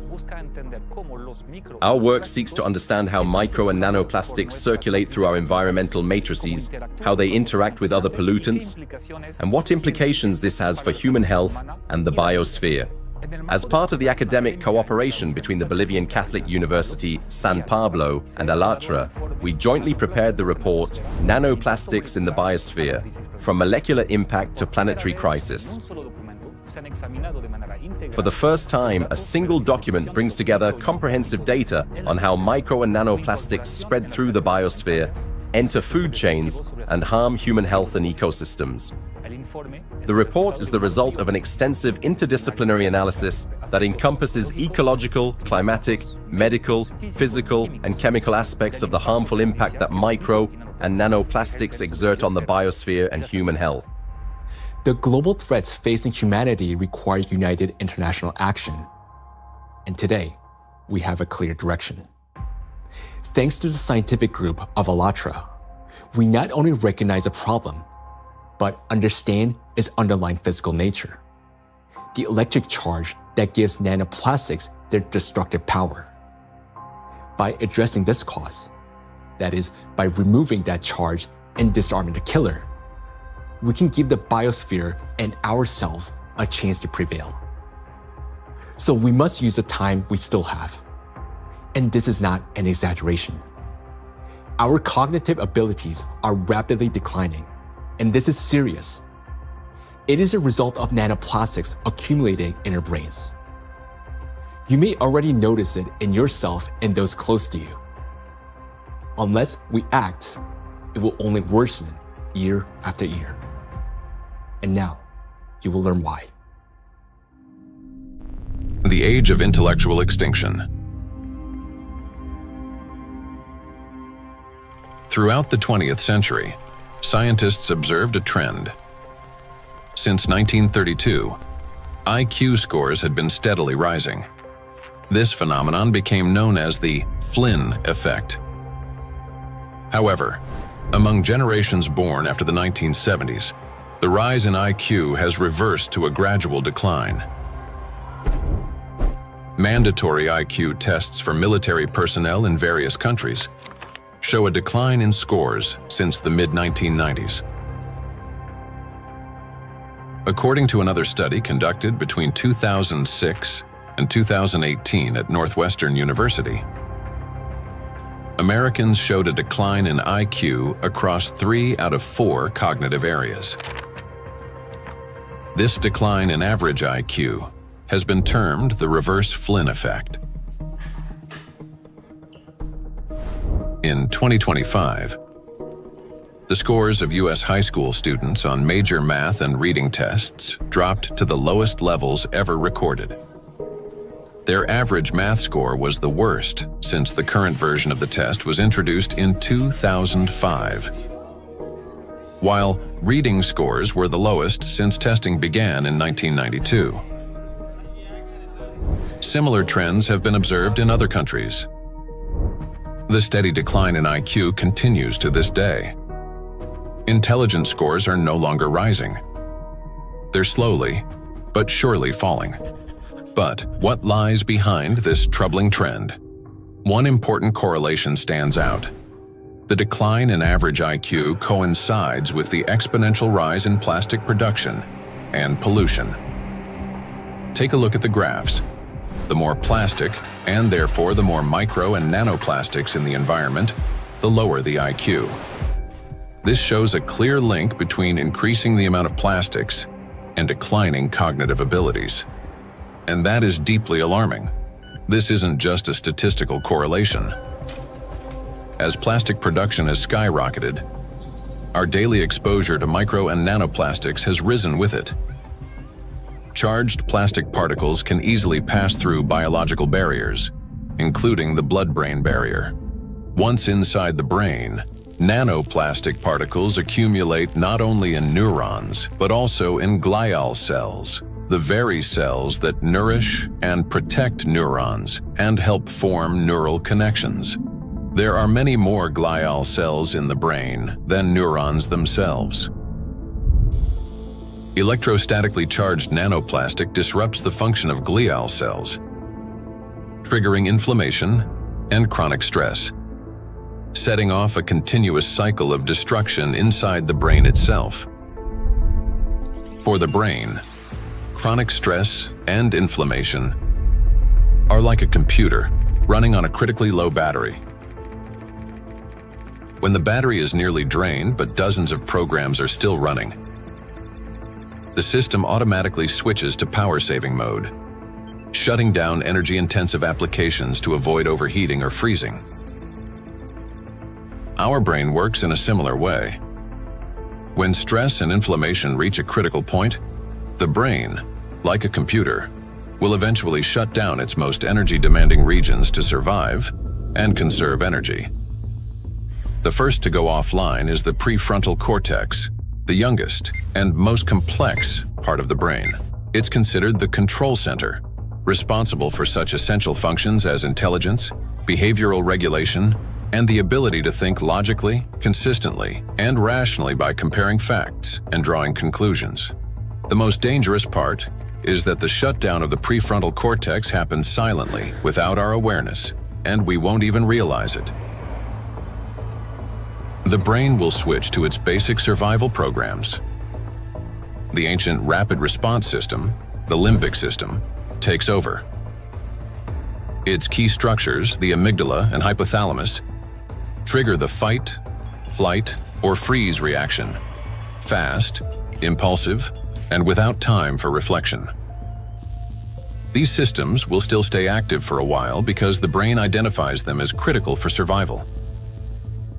As a result, rational decision-making gives way to panic.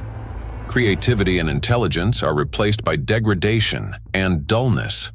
Empathy fades, replaced by indifference or aggression.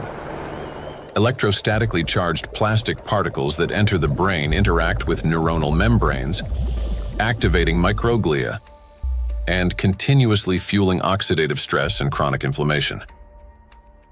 Prolonged stress literally reshapes the brain. In the prefrontal cortex, the center of analysis and control, neural connections weaken and disintegrate.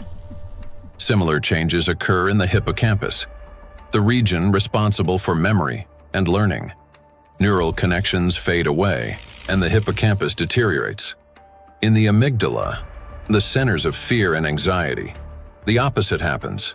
Connections strengthen, anxiety and aggression intensify, and panic attacks may develop. The brain reorganizes itself. Instead of thinking and analyzing, it starts operating on instincts.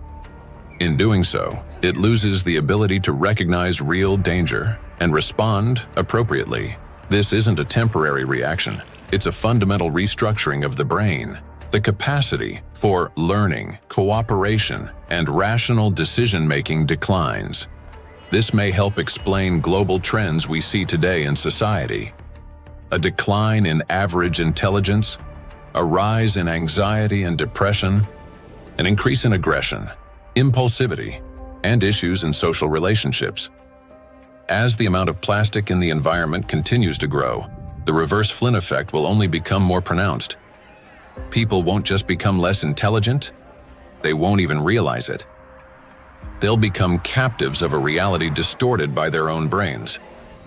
As a result, humanity will lose the ability to perceive the world, events, and even obvious threats adequately. They'll no longer be able to connect facts logically, and therefore will lose the ability to make sound decisions. That will mark the end of human thinking. Our cognitive decline is already underway. This is not a prediction, but reality. Plastics are making us less intelligent and less capable of responding to crises. They're damaging the regions of the brain that are responsible for memory, attention, problem-solving, and creativity. The very abilities we urgently need to achieve scientific breakthroughs and to find a way to neutralize the threat posed by micro and nanoplastics. And we have very little time left to make the right decisions. Yet, the loss of intelligence is not the worst that awaits us. Prolonged exposure to micro nanoplastics and their accumulation in the brain that leads to gradual failure of even our most basic survival functions. In other words, we risk losing not only our ability to think, but our very ability to live. And if that sounds like an exaggeration, consider the bees. Because their body mass is much smaller, the concentration of plastics in their brains is much higher. They already live in the world that we are now rapidly entering. Microplastic can enter a bee's body through its thin cuticle, or along with food, and within just 72 hours, it reaches the brain. From there, as in humans, it triggers synaptic damage, neuroinflammation, cell death, and neurotransmitter disruption. The bee loses body mass, its metabolism slows, and its immunity weakens. Its sense of smell, memory, and navigation begin to deteriorate, and bees stop recognizing their own colony and can no longer find their way back to the hive. With prolonged exposure to nanoplastic, the damage becomes fatal. The bee's nervous system collapses under the strain, and some simply drop dead in mid-flight. Look at this photo. You can see the brain of a bee that has been penetrated by nanoplastics. This amount of nanoplastics was enough to cause serious cognitive impairment in the bee. What is a critical point beyond which, like the bee, we stop recognizing the world around us and die on our way home? If nothing changes, this is a future that awaits us. It's also important to acknowledge that there is no safe level of these chemicals in the body. So while the manifestation may take time at a lower doses, it is not immune, that at lower dose it's safe to have that. And why is it important? I think it's important for so many reasons, because as soon as we define the threshold, various special interest groups would argue to keep micro nanoplastic concentration below that level, whether it's in soil or in water or whatever that is. And what does that mean? Is that we are allowed to have some degree of micro nanoplastic in our sources, air, soil, water, and so forth. But it's a cumulative impact, we have to remember. It's not a particular threshold at any given point in time in the source of whatever we are consuming, but it's a cumulative impact in our brain. And we don't know that, honestly, because it's the factor of time there is going to be different for bee than for a young child who doesn't have a fully developed brain versus an adult brain. Let us recall that a single nanoplastic particle in the human body is not equivalent to one dead cell. After destroying one, the same particle does not stop. It continues traveling through the body, killing one cell after another. So even the tiniest amounts of nanoplastics will damage the brain. And that's why there's no such thing as a safe concentration. And there will never be. The only difference lies in the rate of destruction. That is, the more nanoplastics there are, the faster the process. These plastic particles destroy the biosphere and the cells within our bodies. They damage organelles and biomolecules, including mitochondria and DNA, leading to reduced energy production, genetic mutation, the breakdown of neural connections, and the disruption of brain signals that regulate our organs and vital functions. All of this happens imperceptibly as we go about our daily lives. Yet, inside the brain, a silent systemic destruction is already underway. The question is, will we as humanity recognize the full scale of this threat in time and find a way to strip micro and nanoplastics of their ability to accumulate and retain electric charge? A threat that must not be ignored. The more I've learned about nanoplastics and how widespread they are and their harmful biologic effects, the more I am really, really concerned about just exactly what's going on, how much it's going to affect now us and future generations, and it's very sobering. And I think it's very important that people need to understand that it's maybe not a big, plastic part which is out there somewhere, but it's the breakdown of those particles, even smaller of these products, in all the time smaller particles, which is then the big danger for us, and that is, I think, something which needs to go into the head of people, because then and in their minds, so they understand that this might be an avalanche which just comes down the road, but it will come. Or might come, if we don't do anything about it. So that's my point here. So we can't just leave it like that, The most frightening aspect is that nanoplastics interfere with the most fundamental processes of life. Their electrostatic charge breaks bonds, distorts bioelectric signals, and destroys the harmony that exists between cells and entire organisms. It also disrupts the impulse of life, the signal that links a bee to a flower, a tree to the forest, a neuron to the brain. It silences rhythms that have resonated in unison for centuries. This is a threat that cannot wait. It must be confronted now. It is a matter of survival. we can do as much, research, and scientific community does whatever it does, but until this alarm goes to the public, nothing will change, right? It's not a science problem anymore. Science has clearly shown what it wanted to show. Maybe there will be 10 more studies in the next few years, right? And then what, right? Until we change, and this change is based on the public opinion. I want to leave something which is, our legacy should be habitable by our future generations. And that's the pure purpose we all have in common. If we can connect to our own health, I think that is way more powerful and more appealing for all of us to collectively act on this together. I think that's a very important point. And I think at a societal level, we all have to incorporate the other dimension beyond, in our balance sheets, beyond the dollars and pounds and euros and rupees, right, is the health, the impact on the health. And I think that has to be a part of the balance sheet, because what are we making money for if we can't survive or have a good quality of life?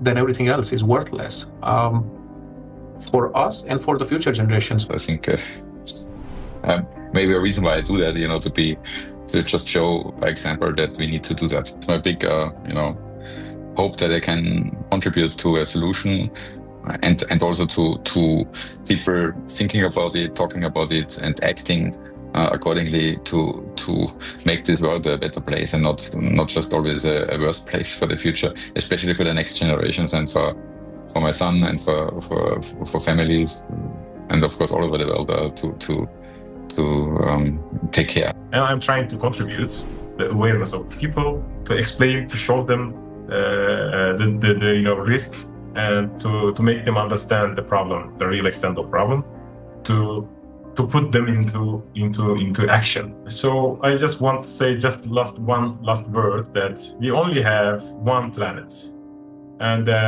this planet is not single use, so we should consider this. For too long, we have lived under the comforting illusion that there's still time, that humanity will always have a chance to recognize, understand, and respond. But that time has passed already.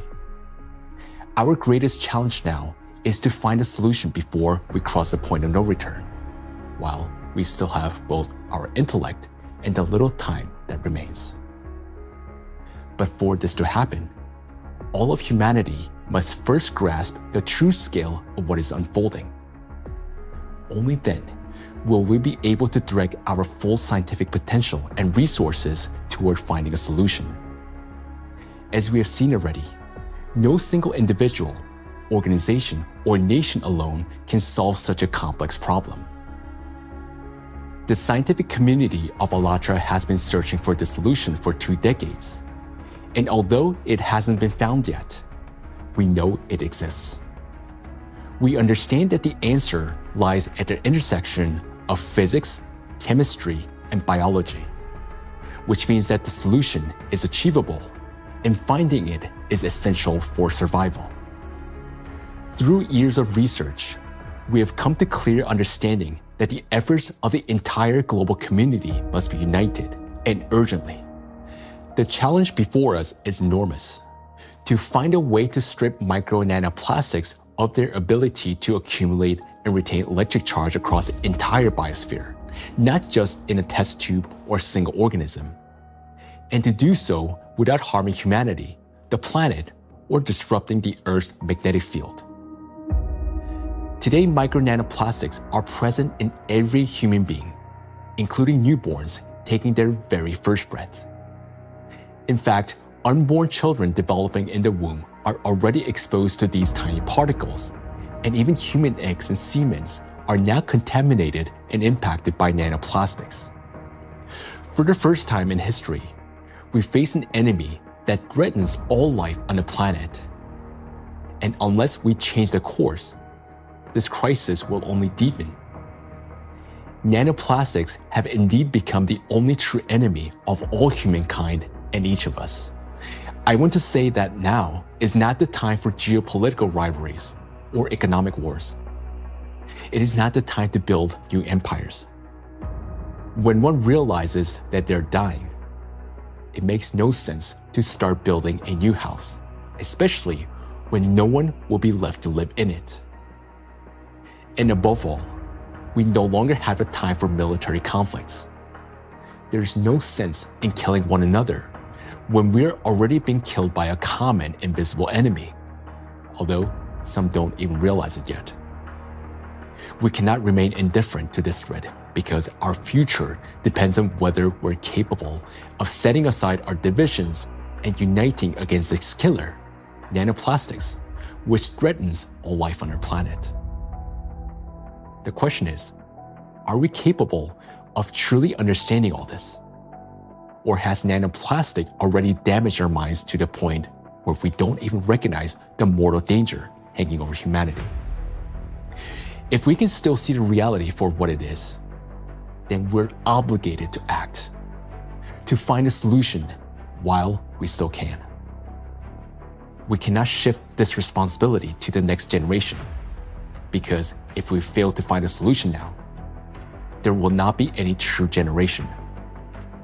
And knowing this, giving up would mean betraying ourselves, our families, our children, and all of humanity, condemning all life on this planet to slow and inevitable death. Each of us, if still capable of understanding this threat, can contribute something meaningful to this effort. Only by acting together can we solve this monumental challenge and preserve the most precious thing that we have, life itself. Life is worth fighting for.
ALLATRA Global Research Center presents.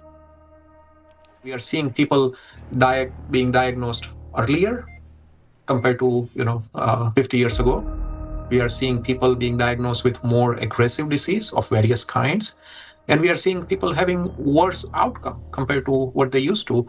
And this is despite of all the advancement we have been able to make in the medical science in general. Do we expect the rise in neurodegenerative diseases, disabilities, and so forth? I think we are already seeing that rise. The rise in cancer rates worldwide is absolutely frightening. I think it's very legitimate to call it an epidemic. There's an increased rate of cancer worldwide in children and also in people much younger than I used to see. So what's going on now is that we're having a rise in people getting cancer, children, young adults, and it's probably not due to smoking or alcohol or anything. There seems to be something else, something in the environment that is causing this cancer at an alarming rate, and it's getting worse. So a very serious problem.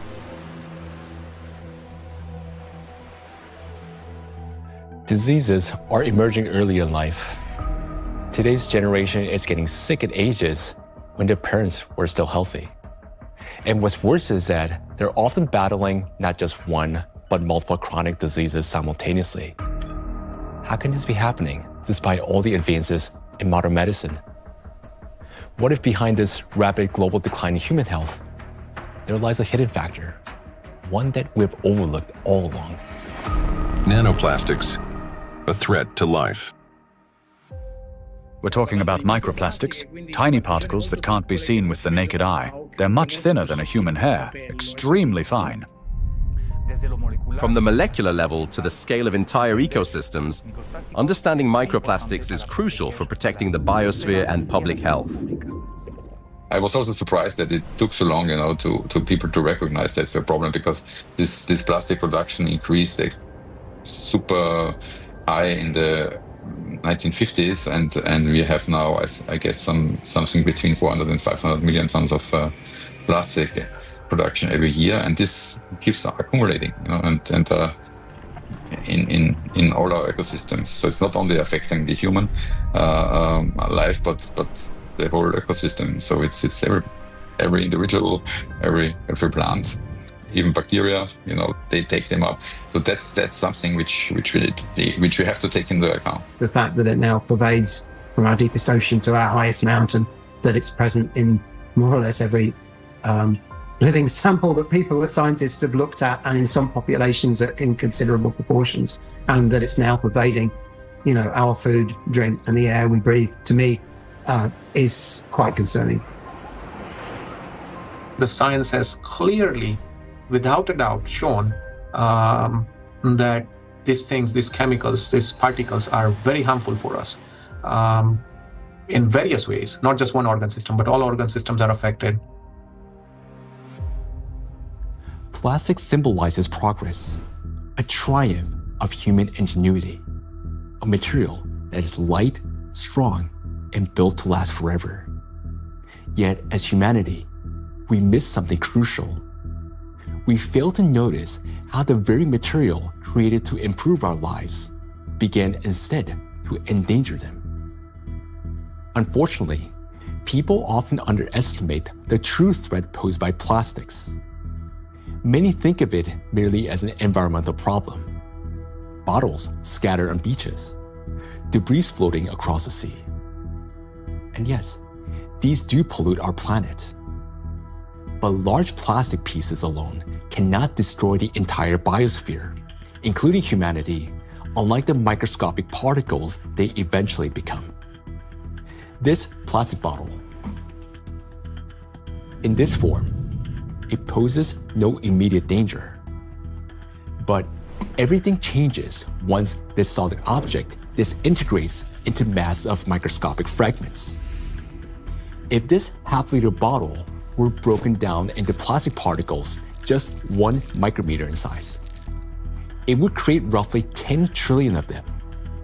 And if all those particles were to penetrate the cells of a human body at once, this single bottle, in the form of nanoparticles, would destroy a person within minutes. Micro and nanoplastics are a threat to life itself. And by life, we mean not only human existence, but the very survival of the entire biosphere. Scientists are sounding the alarm that even today, exposure to these particles is leading to deterioration of health, as well as physical and cognitive decline across humankind.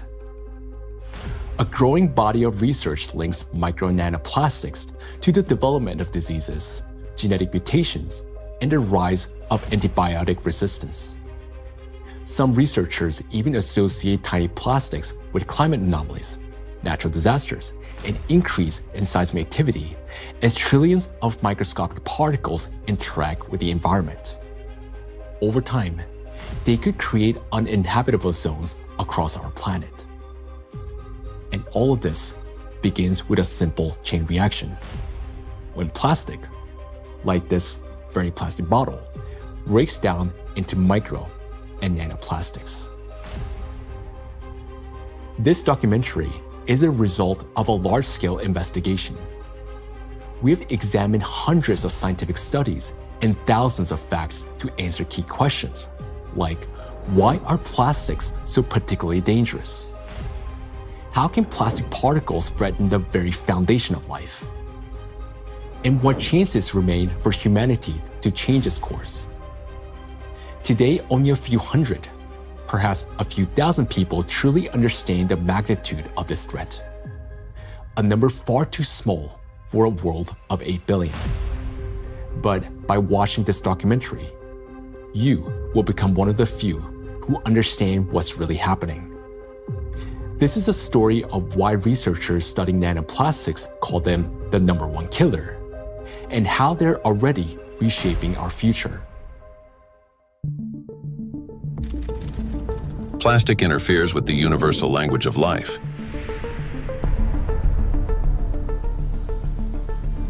We are living in an era when life on Earth is disappearing faster than ever since the age of the dinosaurs. Currently, the extinction rate of species is 1,000 times higher than the natural extinction rates, making our time one of the most devastating periods in all of history in terms of biodiversity loss. The sixth mass extinction is already underway. The modern world is plunging into a biological collapse, like the ones in the past that wiped out up to 90% of all living creatures on the planet. While past global catastrophes were driven by volcanic eruptions or meteor impacts, today a new factor has joined these forces of nature. An invisible enemy created by humans, capable of destroying all life. Plastics are everywhere.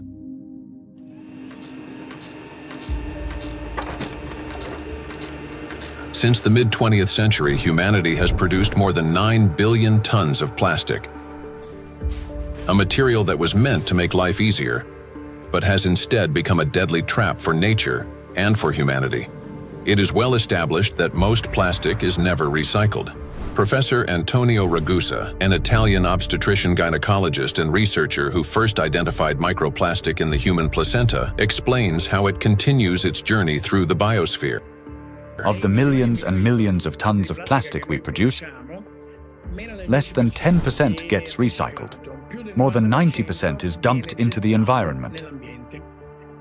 And when plastic gets dumped into the environment, it slowly breaks down into smaller and smaller particles, eventually becoming very small, microplastics, or even tiny nanoplastics. These particles travel down rivers, reach the seas, spread throughout the oceans, and enter the fish we later eat, so they end up back inside us. The problem of microplastics has long been observed in ecosystems across the globe. Professor Sedat Gündoğdu of Çukurova University in Turkey, founder of a research group on microplastics and expert in marine biology and Mediterranean microplastic contamination, speaks about this growing concern. I'm working on fish biology mostly.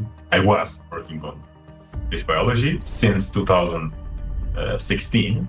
During my PhD study, I recognized that all the sampling location that we work for biodiversity fully polluted with plastics, not only microplastics, because first we realized that the main problem is plastic itself. Today we are accustomed to hearing the word microplastic, but there was a time when this term simply didn't exist. Professor Richard Thompson is a marine biologist at the University of Plymouth, director of the Marine Institute, officer of the Order of the British Empire, and fellow of the Royal Society. In his work, he was the first to describe microscopic plastic particles in the marine environment, laying the foundation for an entirely new field of research. When I started to teach, I set the challenge to some of my students. They went out onto the shoreline, they collected samples of sand, and we started to look at them under the microscope. And from the very first samples, we could see pieces that did not look like sand grains, brightly colored pieces, red and blue. And it was then almost a kind of forensic journey to confirm their identity. And we confirmed that they were indeed plastics. We showed that they were present around the UK in a range of different habitats, in sediments and in the water column. And interestingly, in that first paper in 2004, my first paper on the topic, we used the term microplastics. And the term hadn't been used in this context for truly microscopic pieces before. There had been, and we referenced them in our paper, some studies of small pieces of plastic before, but we went smaller than anybody else. We showed this bioavailability. We showed the temporal trend of increasing over time. The ocean is the main reservoir of plastic accumulation. It already contains more than 200 million tons of plastic waste, and this amount continues to grow every day. It is important to understand that plastic does not disappear. Under the influence of sunlight, waves, salinity, and mechanical friction, it breaks down into microplastics and nanoplastics. Microplastics are plastic particles smaller than 5 millimeters in size, while nanoplastics are smaller than 1 micrometer, about 1,000 times thinner than a human hair. There are about 350 trillion microplastic particles in the surface layer of the ocean alone. Yet the real number is far greater. Scientists estimate that roughly 90% of nanoplastic particles are too small to be detected by current analytical instruments. As water evaporates from the surface of oceans and other bodies of water, microplastic particles rise into the atmosphere together with the water vapor. Dr. Dusan Materic, an environmental analyst at the Helmholtz Center for Environmental Research, Germany, leads a research group dedicated to the study of nanoplastics. Dr. Materic investigates atmospheric nanoplastics at the Sonnenblick Observatory in Austria, the oldest high-altitude research station in Europe. And for those nanoplastics that fragments from big fibers, because of UV weathering, because of just mechanical forces, those shredding nanoplastics are much more potent to stay in the air for a long, long period, and that means picked up and brought even here at 3,106 meters above sea level. So what we discovered is that we have nanoplastics across all the stations, and we have nanoplastics even in the deepest ocean environment, and our deepest point is below 5,000 meters. Micro and nanoparticles in the atmosphere can travel thousands of kilometers, crossing from one continent to another. This is noted by Dr. Elke Ludewig from Austria, who heads the Sonnenblick Observatory and the European Center for Cloud Ambient Intercomparison, where the transport of these particles and the effects of this process are recorded. We know from different cases that we have really long transports of particles from, for example, Japan up to here, or Canada, for example. There are two examples I can tell you. The one is the accident in Fukushima. It took about 11 days until aerosol particles with a higher radiation received the Sonnenblick Observatory. Another example was in 2025, on the 9th of June, there was a kind of transport, an air mass from Canada received the station here. We could see it in the sky. Of course, we could see it in our data that we had higher aerosol concentration, but the really impressive moment was, and that's why it's also important to have stuff up here, we could really smell the burn in the air. And this lasts for the whole day. So there you can see how intense effects somewhere on the globe, especially on the North Hemisphere, can be, and it's still transported hundreds of kilometers around the North Hemisphere, and we can measure it here and show what it is. Atmospheric micro and nanoplastics then return to Earth with precipitation, falling with rain or snow and settling in forests, on farmland, and across grasslands, where they seep into the soil and penetrate plants. This is happening all over the planet, in both the northern and southern hemispheres. Liliana Cáceres Sanchez, MSc in Science, Technology and Health, a biologist specializing in ecotoxicology and environmental protection, and a researcher at the Center for Research in Exact Sciences and Engineering at the Bolivian Catholic University San Pablo, notes that microplastics are present in natural environments, in living organisms, and in food products. In recent years, we've conducted analyses of soil, air, and both surface and groundwater in Cochabamba. We have also examined lakes and lagoons, and in all of these samples, we have found microplastics. The fact that we found microplastics even in areas with no human presence suggests that microplastic particles are actively moving through the environment. In addition, we identified their presence in food and in living organisms. We detected microplastics in milk and other pasteurized products such as yogurt. They were also found in wild animals, for example, in the Titicaca water frog and in fish from a lake near Cochabamba called Angostura. These findings confirm that microplastics have already become part of our food chain and ecological chain. Due to microplastic pollution, 1 in 10 grains of the world's 3 main food crops, rice, wheat, and corn, may die before harvest. In addition, researchers from the University of Catania have found high concentrations of microplastic particles in apples, pears, carrots, potatoes, lettuce, and broccoli. Overall, apples and carrots contained the highest levels of contamination, and fruits were found to have more plastic particles than vegetables. On dairy farms in several countries, microplastic particles have been found in samples of hay and other types of cattle feed. The presence of microplastics has also been confirmed in the milk and meat of cows and sheep, as well as in the lung tissue of pigs and in the stomachs and intestines of domestic ducks. This means that plastic has now become inseparable from livestock farming. Scientists from the University of Newcastle in Australia estimate that the average person today consumes around 250 grams of plastic per year through food, the weight equivalent of 50 plastic bags.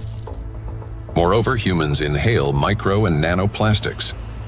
According to studies, an adult can inhale up to 106,000 microplastic particles during a 2-hour walk in a large city. And in areas near bodies of water, that number significantly increases. We encounter micro and nanoplastic every day when we brush our teeth, take a shower, eat, run errands, go for a walk, wear our clothes, use household appliances, or take medications, and when we are working on a computer, riding public transport, drinking coffee on the go, shopping in a supermarket, or relaxing outdoors. Micro and nanoplastics are everywhere, and we barely notice how deeply these particles have become embedded in our everyday lives today. There are 3 ways plastic gets into the body: through inhalation, through the skin, and through food. And what happens next? It enters the bloodstream. Until fairly recently, about 15 years ago, people thought plastic was inert. And in fact, if you look at these plastic pellets, not microplastics but larger macroplastics, even if you put them in water, they just sit there quietly. It seems like they don't interfere much with the environment. But once they break down into micro and nanoplastics, they get into the human body through those 3 pathways, enter the bloodstream, and from there reach all the parenchymal tissues, that is, the organs, kidneys, liver, heart, arteries, veins, placenta, breast milk. Micro and nanoplastics have already become an inseparable part of the human body. They accumulate in the tissues of the intestines, heart muscles, and in the endocrine and reproductive organs, disrupting their functions. There isn't a single place in the human body they cannot penetrate. Studies show that the highest concentrations of nanoplastic have been found precisely in human brain tissue. Professor Lucas Kenner, a pathologist, cancer researcher, director of the Christian Doppler Laboratory for Applied Metabolomics, and scientific director of the Micro-1 project studying microplastic and its effects on health, explains how micro and nanoplastic particles can evade the body's defense mechanisms and reach the brain within just a few hours. And we found out that particles which are in the bloodstream and cover themselves with cholesterol molecules, they easily can enter the blood-brain barrier, which is a very strict body barrier and protects the brain from toxic outside or even therapeutic substances. So it's, it's difficult, for instance, to treat brain tumors because the blood-brain barrier is so strict also for medications. But particles can enter quickly because they cover themselves with molecules will help them enter the blood-brain barrier. And this is for me, it was really very striking to see that, that these particles in 2 hours after we give them an oral lavage, they're already in the brain. Scientists at the University of New Mexico have found that in every gram of brain tissue in middle-aged individuals, there are about 4,900 micrograms of plastic. This means that today, around 0.5% of the human brain is composed of plastic. Simple calculations show that the human brain contains on average around 7 grams of plastic, roughly the weight of a plastic teaspoon. And such a teaspoon is already inside the human head. It is well known that micro and nanoplastics are dangerous because of toxic chemical additives they contain, such as phthalates and bisphenols. Treating diseases associated with just 3 chemicals of the most toxic additives found in plastics costs humanity $1.5 trillion a year. But this is only the tip of the iceberg, as overall more than 16,000 chemical compounds are used in the production of various types of plastics, each carrying its own potential risks to human health. Yet there is another factor, one far more dangerous and still vastly underestimated, in how nanoplastics affect the human body. It is precisely this factor that allows nanoplastics to easily penetrate the body's protective barriers, and once inside, they are virtually impossible to remove. The destructive impact of plastics at the chemical level has already been examined in another documentary, A Trap for Humanity, part of which focused on the toxic additives in plastics and their devastating effects for human health. Now, the dangers from chemicals are, of course, the most visible and widely discussed part of the problem. But as our investigation continued, we realized that the true danger of plastics lie beyond the chemistry, extending much deeper into the realm of physics. To understand why plastic particles are so dangerous, we must first understand their unique physical properties. Unique properties of plastic. At the micro and nanoscale, plastic particles acquire new physicochemical properties. They can retain surface charge for longer periods and interact with electrostatic fields and other molecules. In this sense, micro and nanoplastics can be compared to an electret, a material that accumulates static electricity and holds it for an extended time. Moreover, plastic particles not only retain an electrostatic charge, but can also recharge it. This occurs through the triboelectric effect. That is, when plastic comes into contact with or rubs against other surfaces, including fabrics, cells, and liquids. In other words, plastic particles can recharge themselves, restoring their electrostatic charge again and again. To understand how the properties of plastic differ from those of other materials, we conducted a simple experiment. Here, inside transparent plastic cups, we suspended several objects made of different materials: a metal needle, a wooden matchstick, a copper wire, and a strip of magnesium. Now, while these objects remained motionless when a plastic rod was brought close, everything changed dramatically when we rubbed the plastic rod against the wall. That is, all the suspended object began swinging and moved toward the rod. So, what caused this reaction? The answer lies in the electrostatic charge that formed on the plastic surface. For example, a wooden rod, unlike plastic, cannot hold such a charge. Even after rubbing it with wool, the material caused no movement. The same was true for metal scissors, which showed no effect until the material touched a magnet. Only then did the metal needle respond. So this experiment clearly shows how material responds differently to electric and magnetic fields. Now, plastic stands out among other materials because it can not only accumulate, but also retain electrostatic charge for a prolonged period. This is distinct from wood, which quickly dissipates charge because of its moisture content, and therefore has little effect on other nearby objects. It's a dielectric material. Metals, on the other hand, do not hold charge but quickly redistributes it across their surface. They're conductors.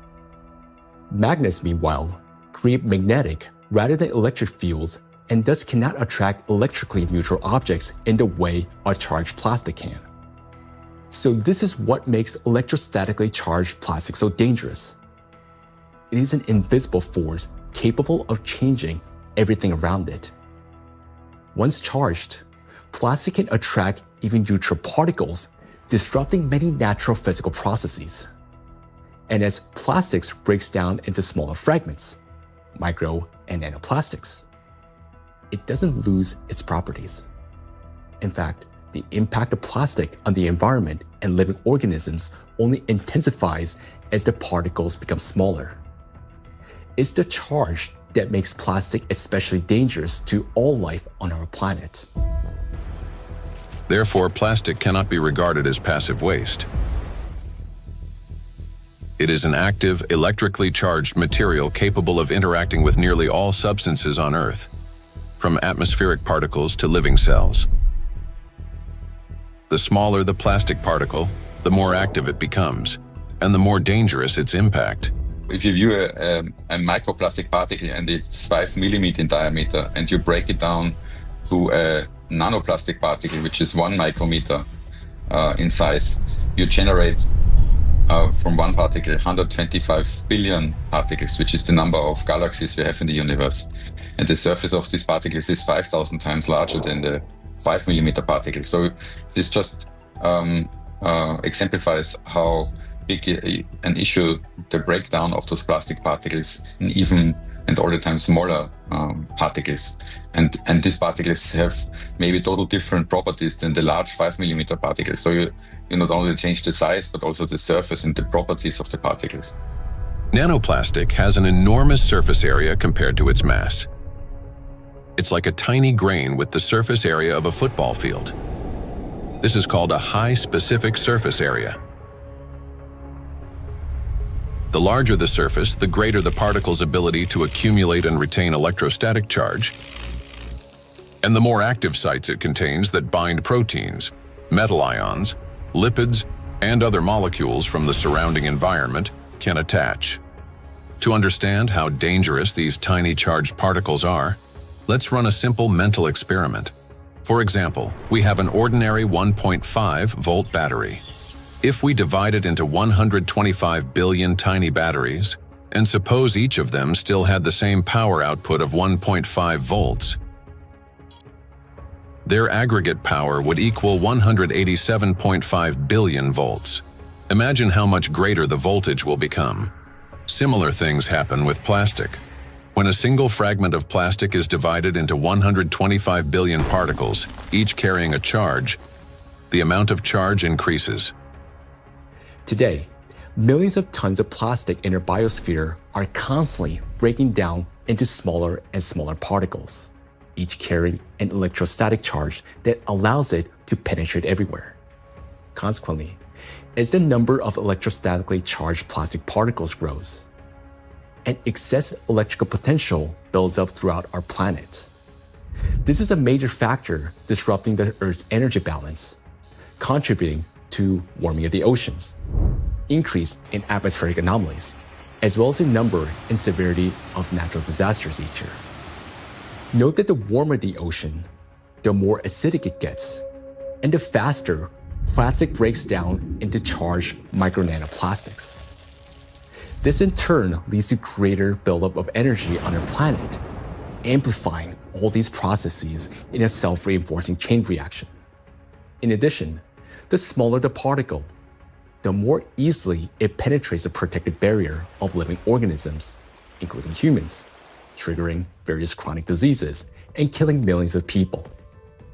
We'll explore all of this in detail. In other words, plastic fragmentation does not make it safer. On the contrary, it transforms it into nanoparticles that readily penetrate living organisms. We know so far that compared to microplastics, nanoplastics can pass through the cell membranes much easily. That means that they can go to our bloodstream, not just us animals as well, and they can be carried to certain organs, deposited there, hard to be excreted back and things like that. This is why nanoplastic is far more dangerous than microplastic, as its capacity to accumulate electrostatic charge is significantly greater. Due to their electrolyte behavior and small size, plastics do not remain inert particles. They become charged and transform into trillions of micro and nano killers. It is through this charge that tiny plastics can penetrate deep into living tissues and even destroy them. Today, these particles are everywhere, and they're already interfering with the delicate electrical processes in nature. Now, we often think of electricity as something artificial, confined to light bulbs, batteries, and wires.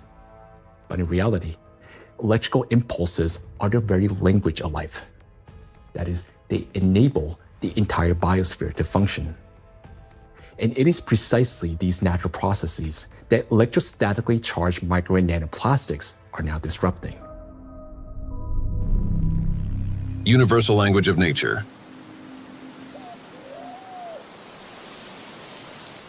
The universal language of nature is invisible, yet it is what connects all living beings into a single whole. Forests.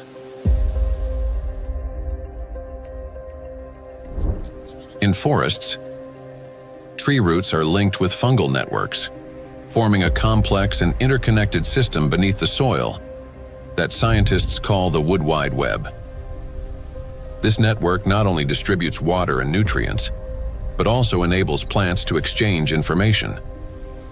Plants communicate in two major ways: chemically, by releasing specific molecules, and electrically, by sending electrical signals similar to nerve impulses in animals and humans. For example, when insects attack, a tree generates an electrical signal that triggers defensive responses. This signal can travel through roots into the fungal network, reaching other trees. A similar effect was detected by scientists during a solar eclipse.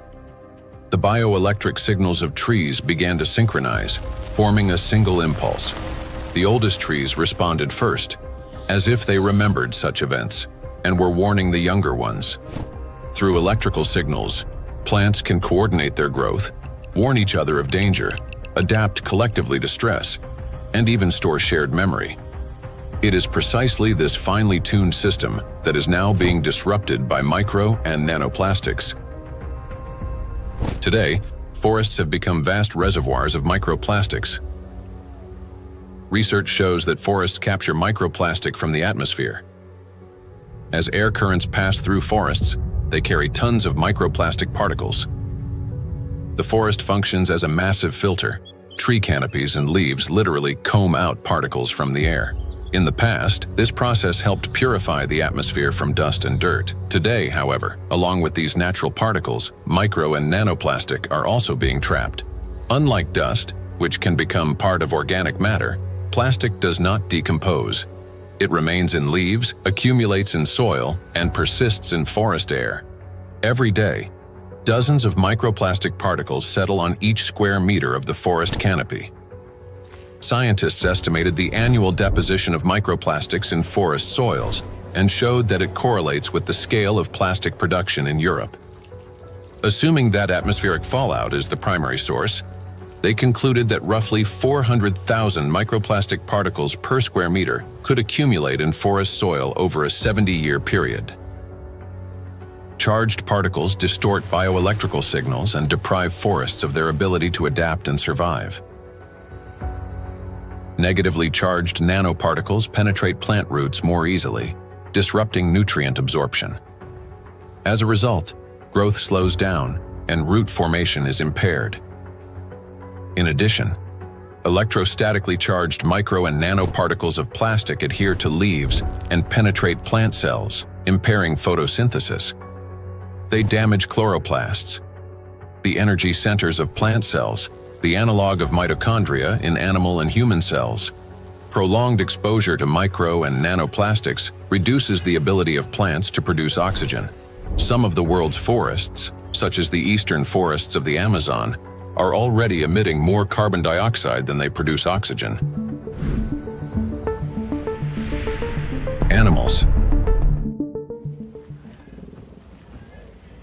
Micro and nanoplastics can penetrate the brains of animals. Electrostatically charged plastic particles damage brain cells and disrupt the transmission of nerve impulses. This causes malfunctions in the nervous system, from reduced vision, hearing, and smell to impaired motor coordination. As a result, animals struggle to navigate, find food, avoid danger, and to communicate with one another. And all of this greatly reduces their chances of survival. These effects mirror the early signs of neurodegenerative diseases in humans. According to the Worldwide Fund for Nature, over the past 50 years, the global population of wild animals has declined by nearly 70%. People can't even protect those they've taken responsibility for. Household pets are also poisoned by micro and nanoplastics. Pet food contains PET, the same plastic used to make bottles. Moreover, microplastic particles have been found in the tissues of cats and dogs. Scientists analyzed tissue samples from 49 animals, 24 cats and 25 dogs, that had died of natural causes and found that more than 70% of them had microplastics present in multiple organs.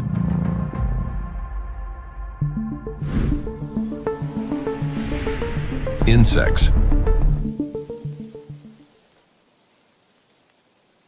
The rate of insect extinction is 8 times higher than that of mammals, birds, or reptiles. The crisis is especially severe for pollinators, bees, whose role in ecosystems and agriculture is critical. Wild and domesticated bees pollinate 75% of agricultural crops and 90% of wild flowering plants. More than 30% of the world's food production depends on bees. Today, populations of honeybees and wild bees are declining rapidly. If this trend continues, half of all bee populations may disappear within the next decade. The disappearance of bees means the loss of the link that connects plants and food, nature, and humanity. Studies by Indian researchers have identified a correlation between microplastic pollution and declining populations of insects. Bees interact with their environment through electrical impulses. They navigate not only by scent, color, and flower shape, but also, remarkably, by sensing a flower's electric field. When a bee approaches a flower, they communicate through the electrical field. As bees fly, friction with the air gives their bodies a positive charge, while flowers, being grounded, carry a negative charge.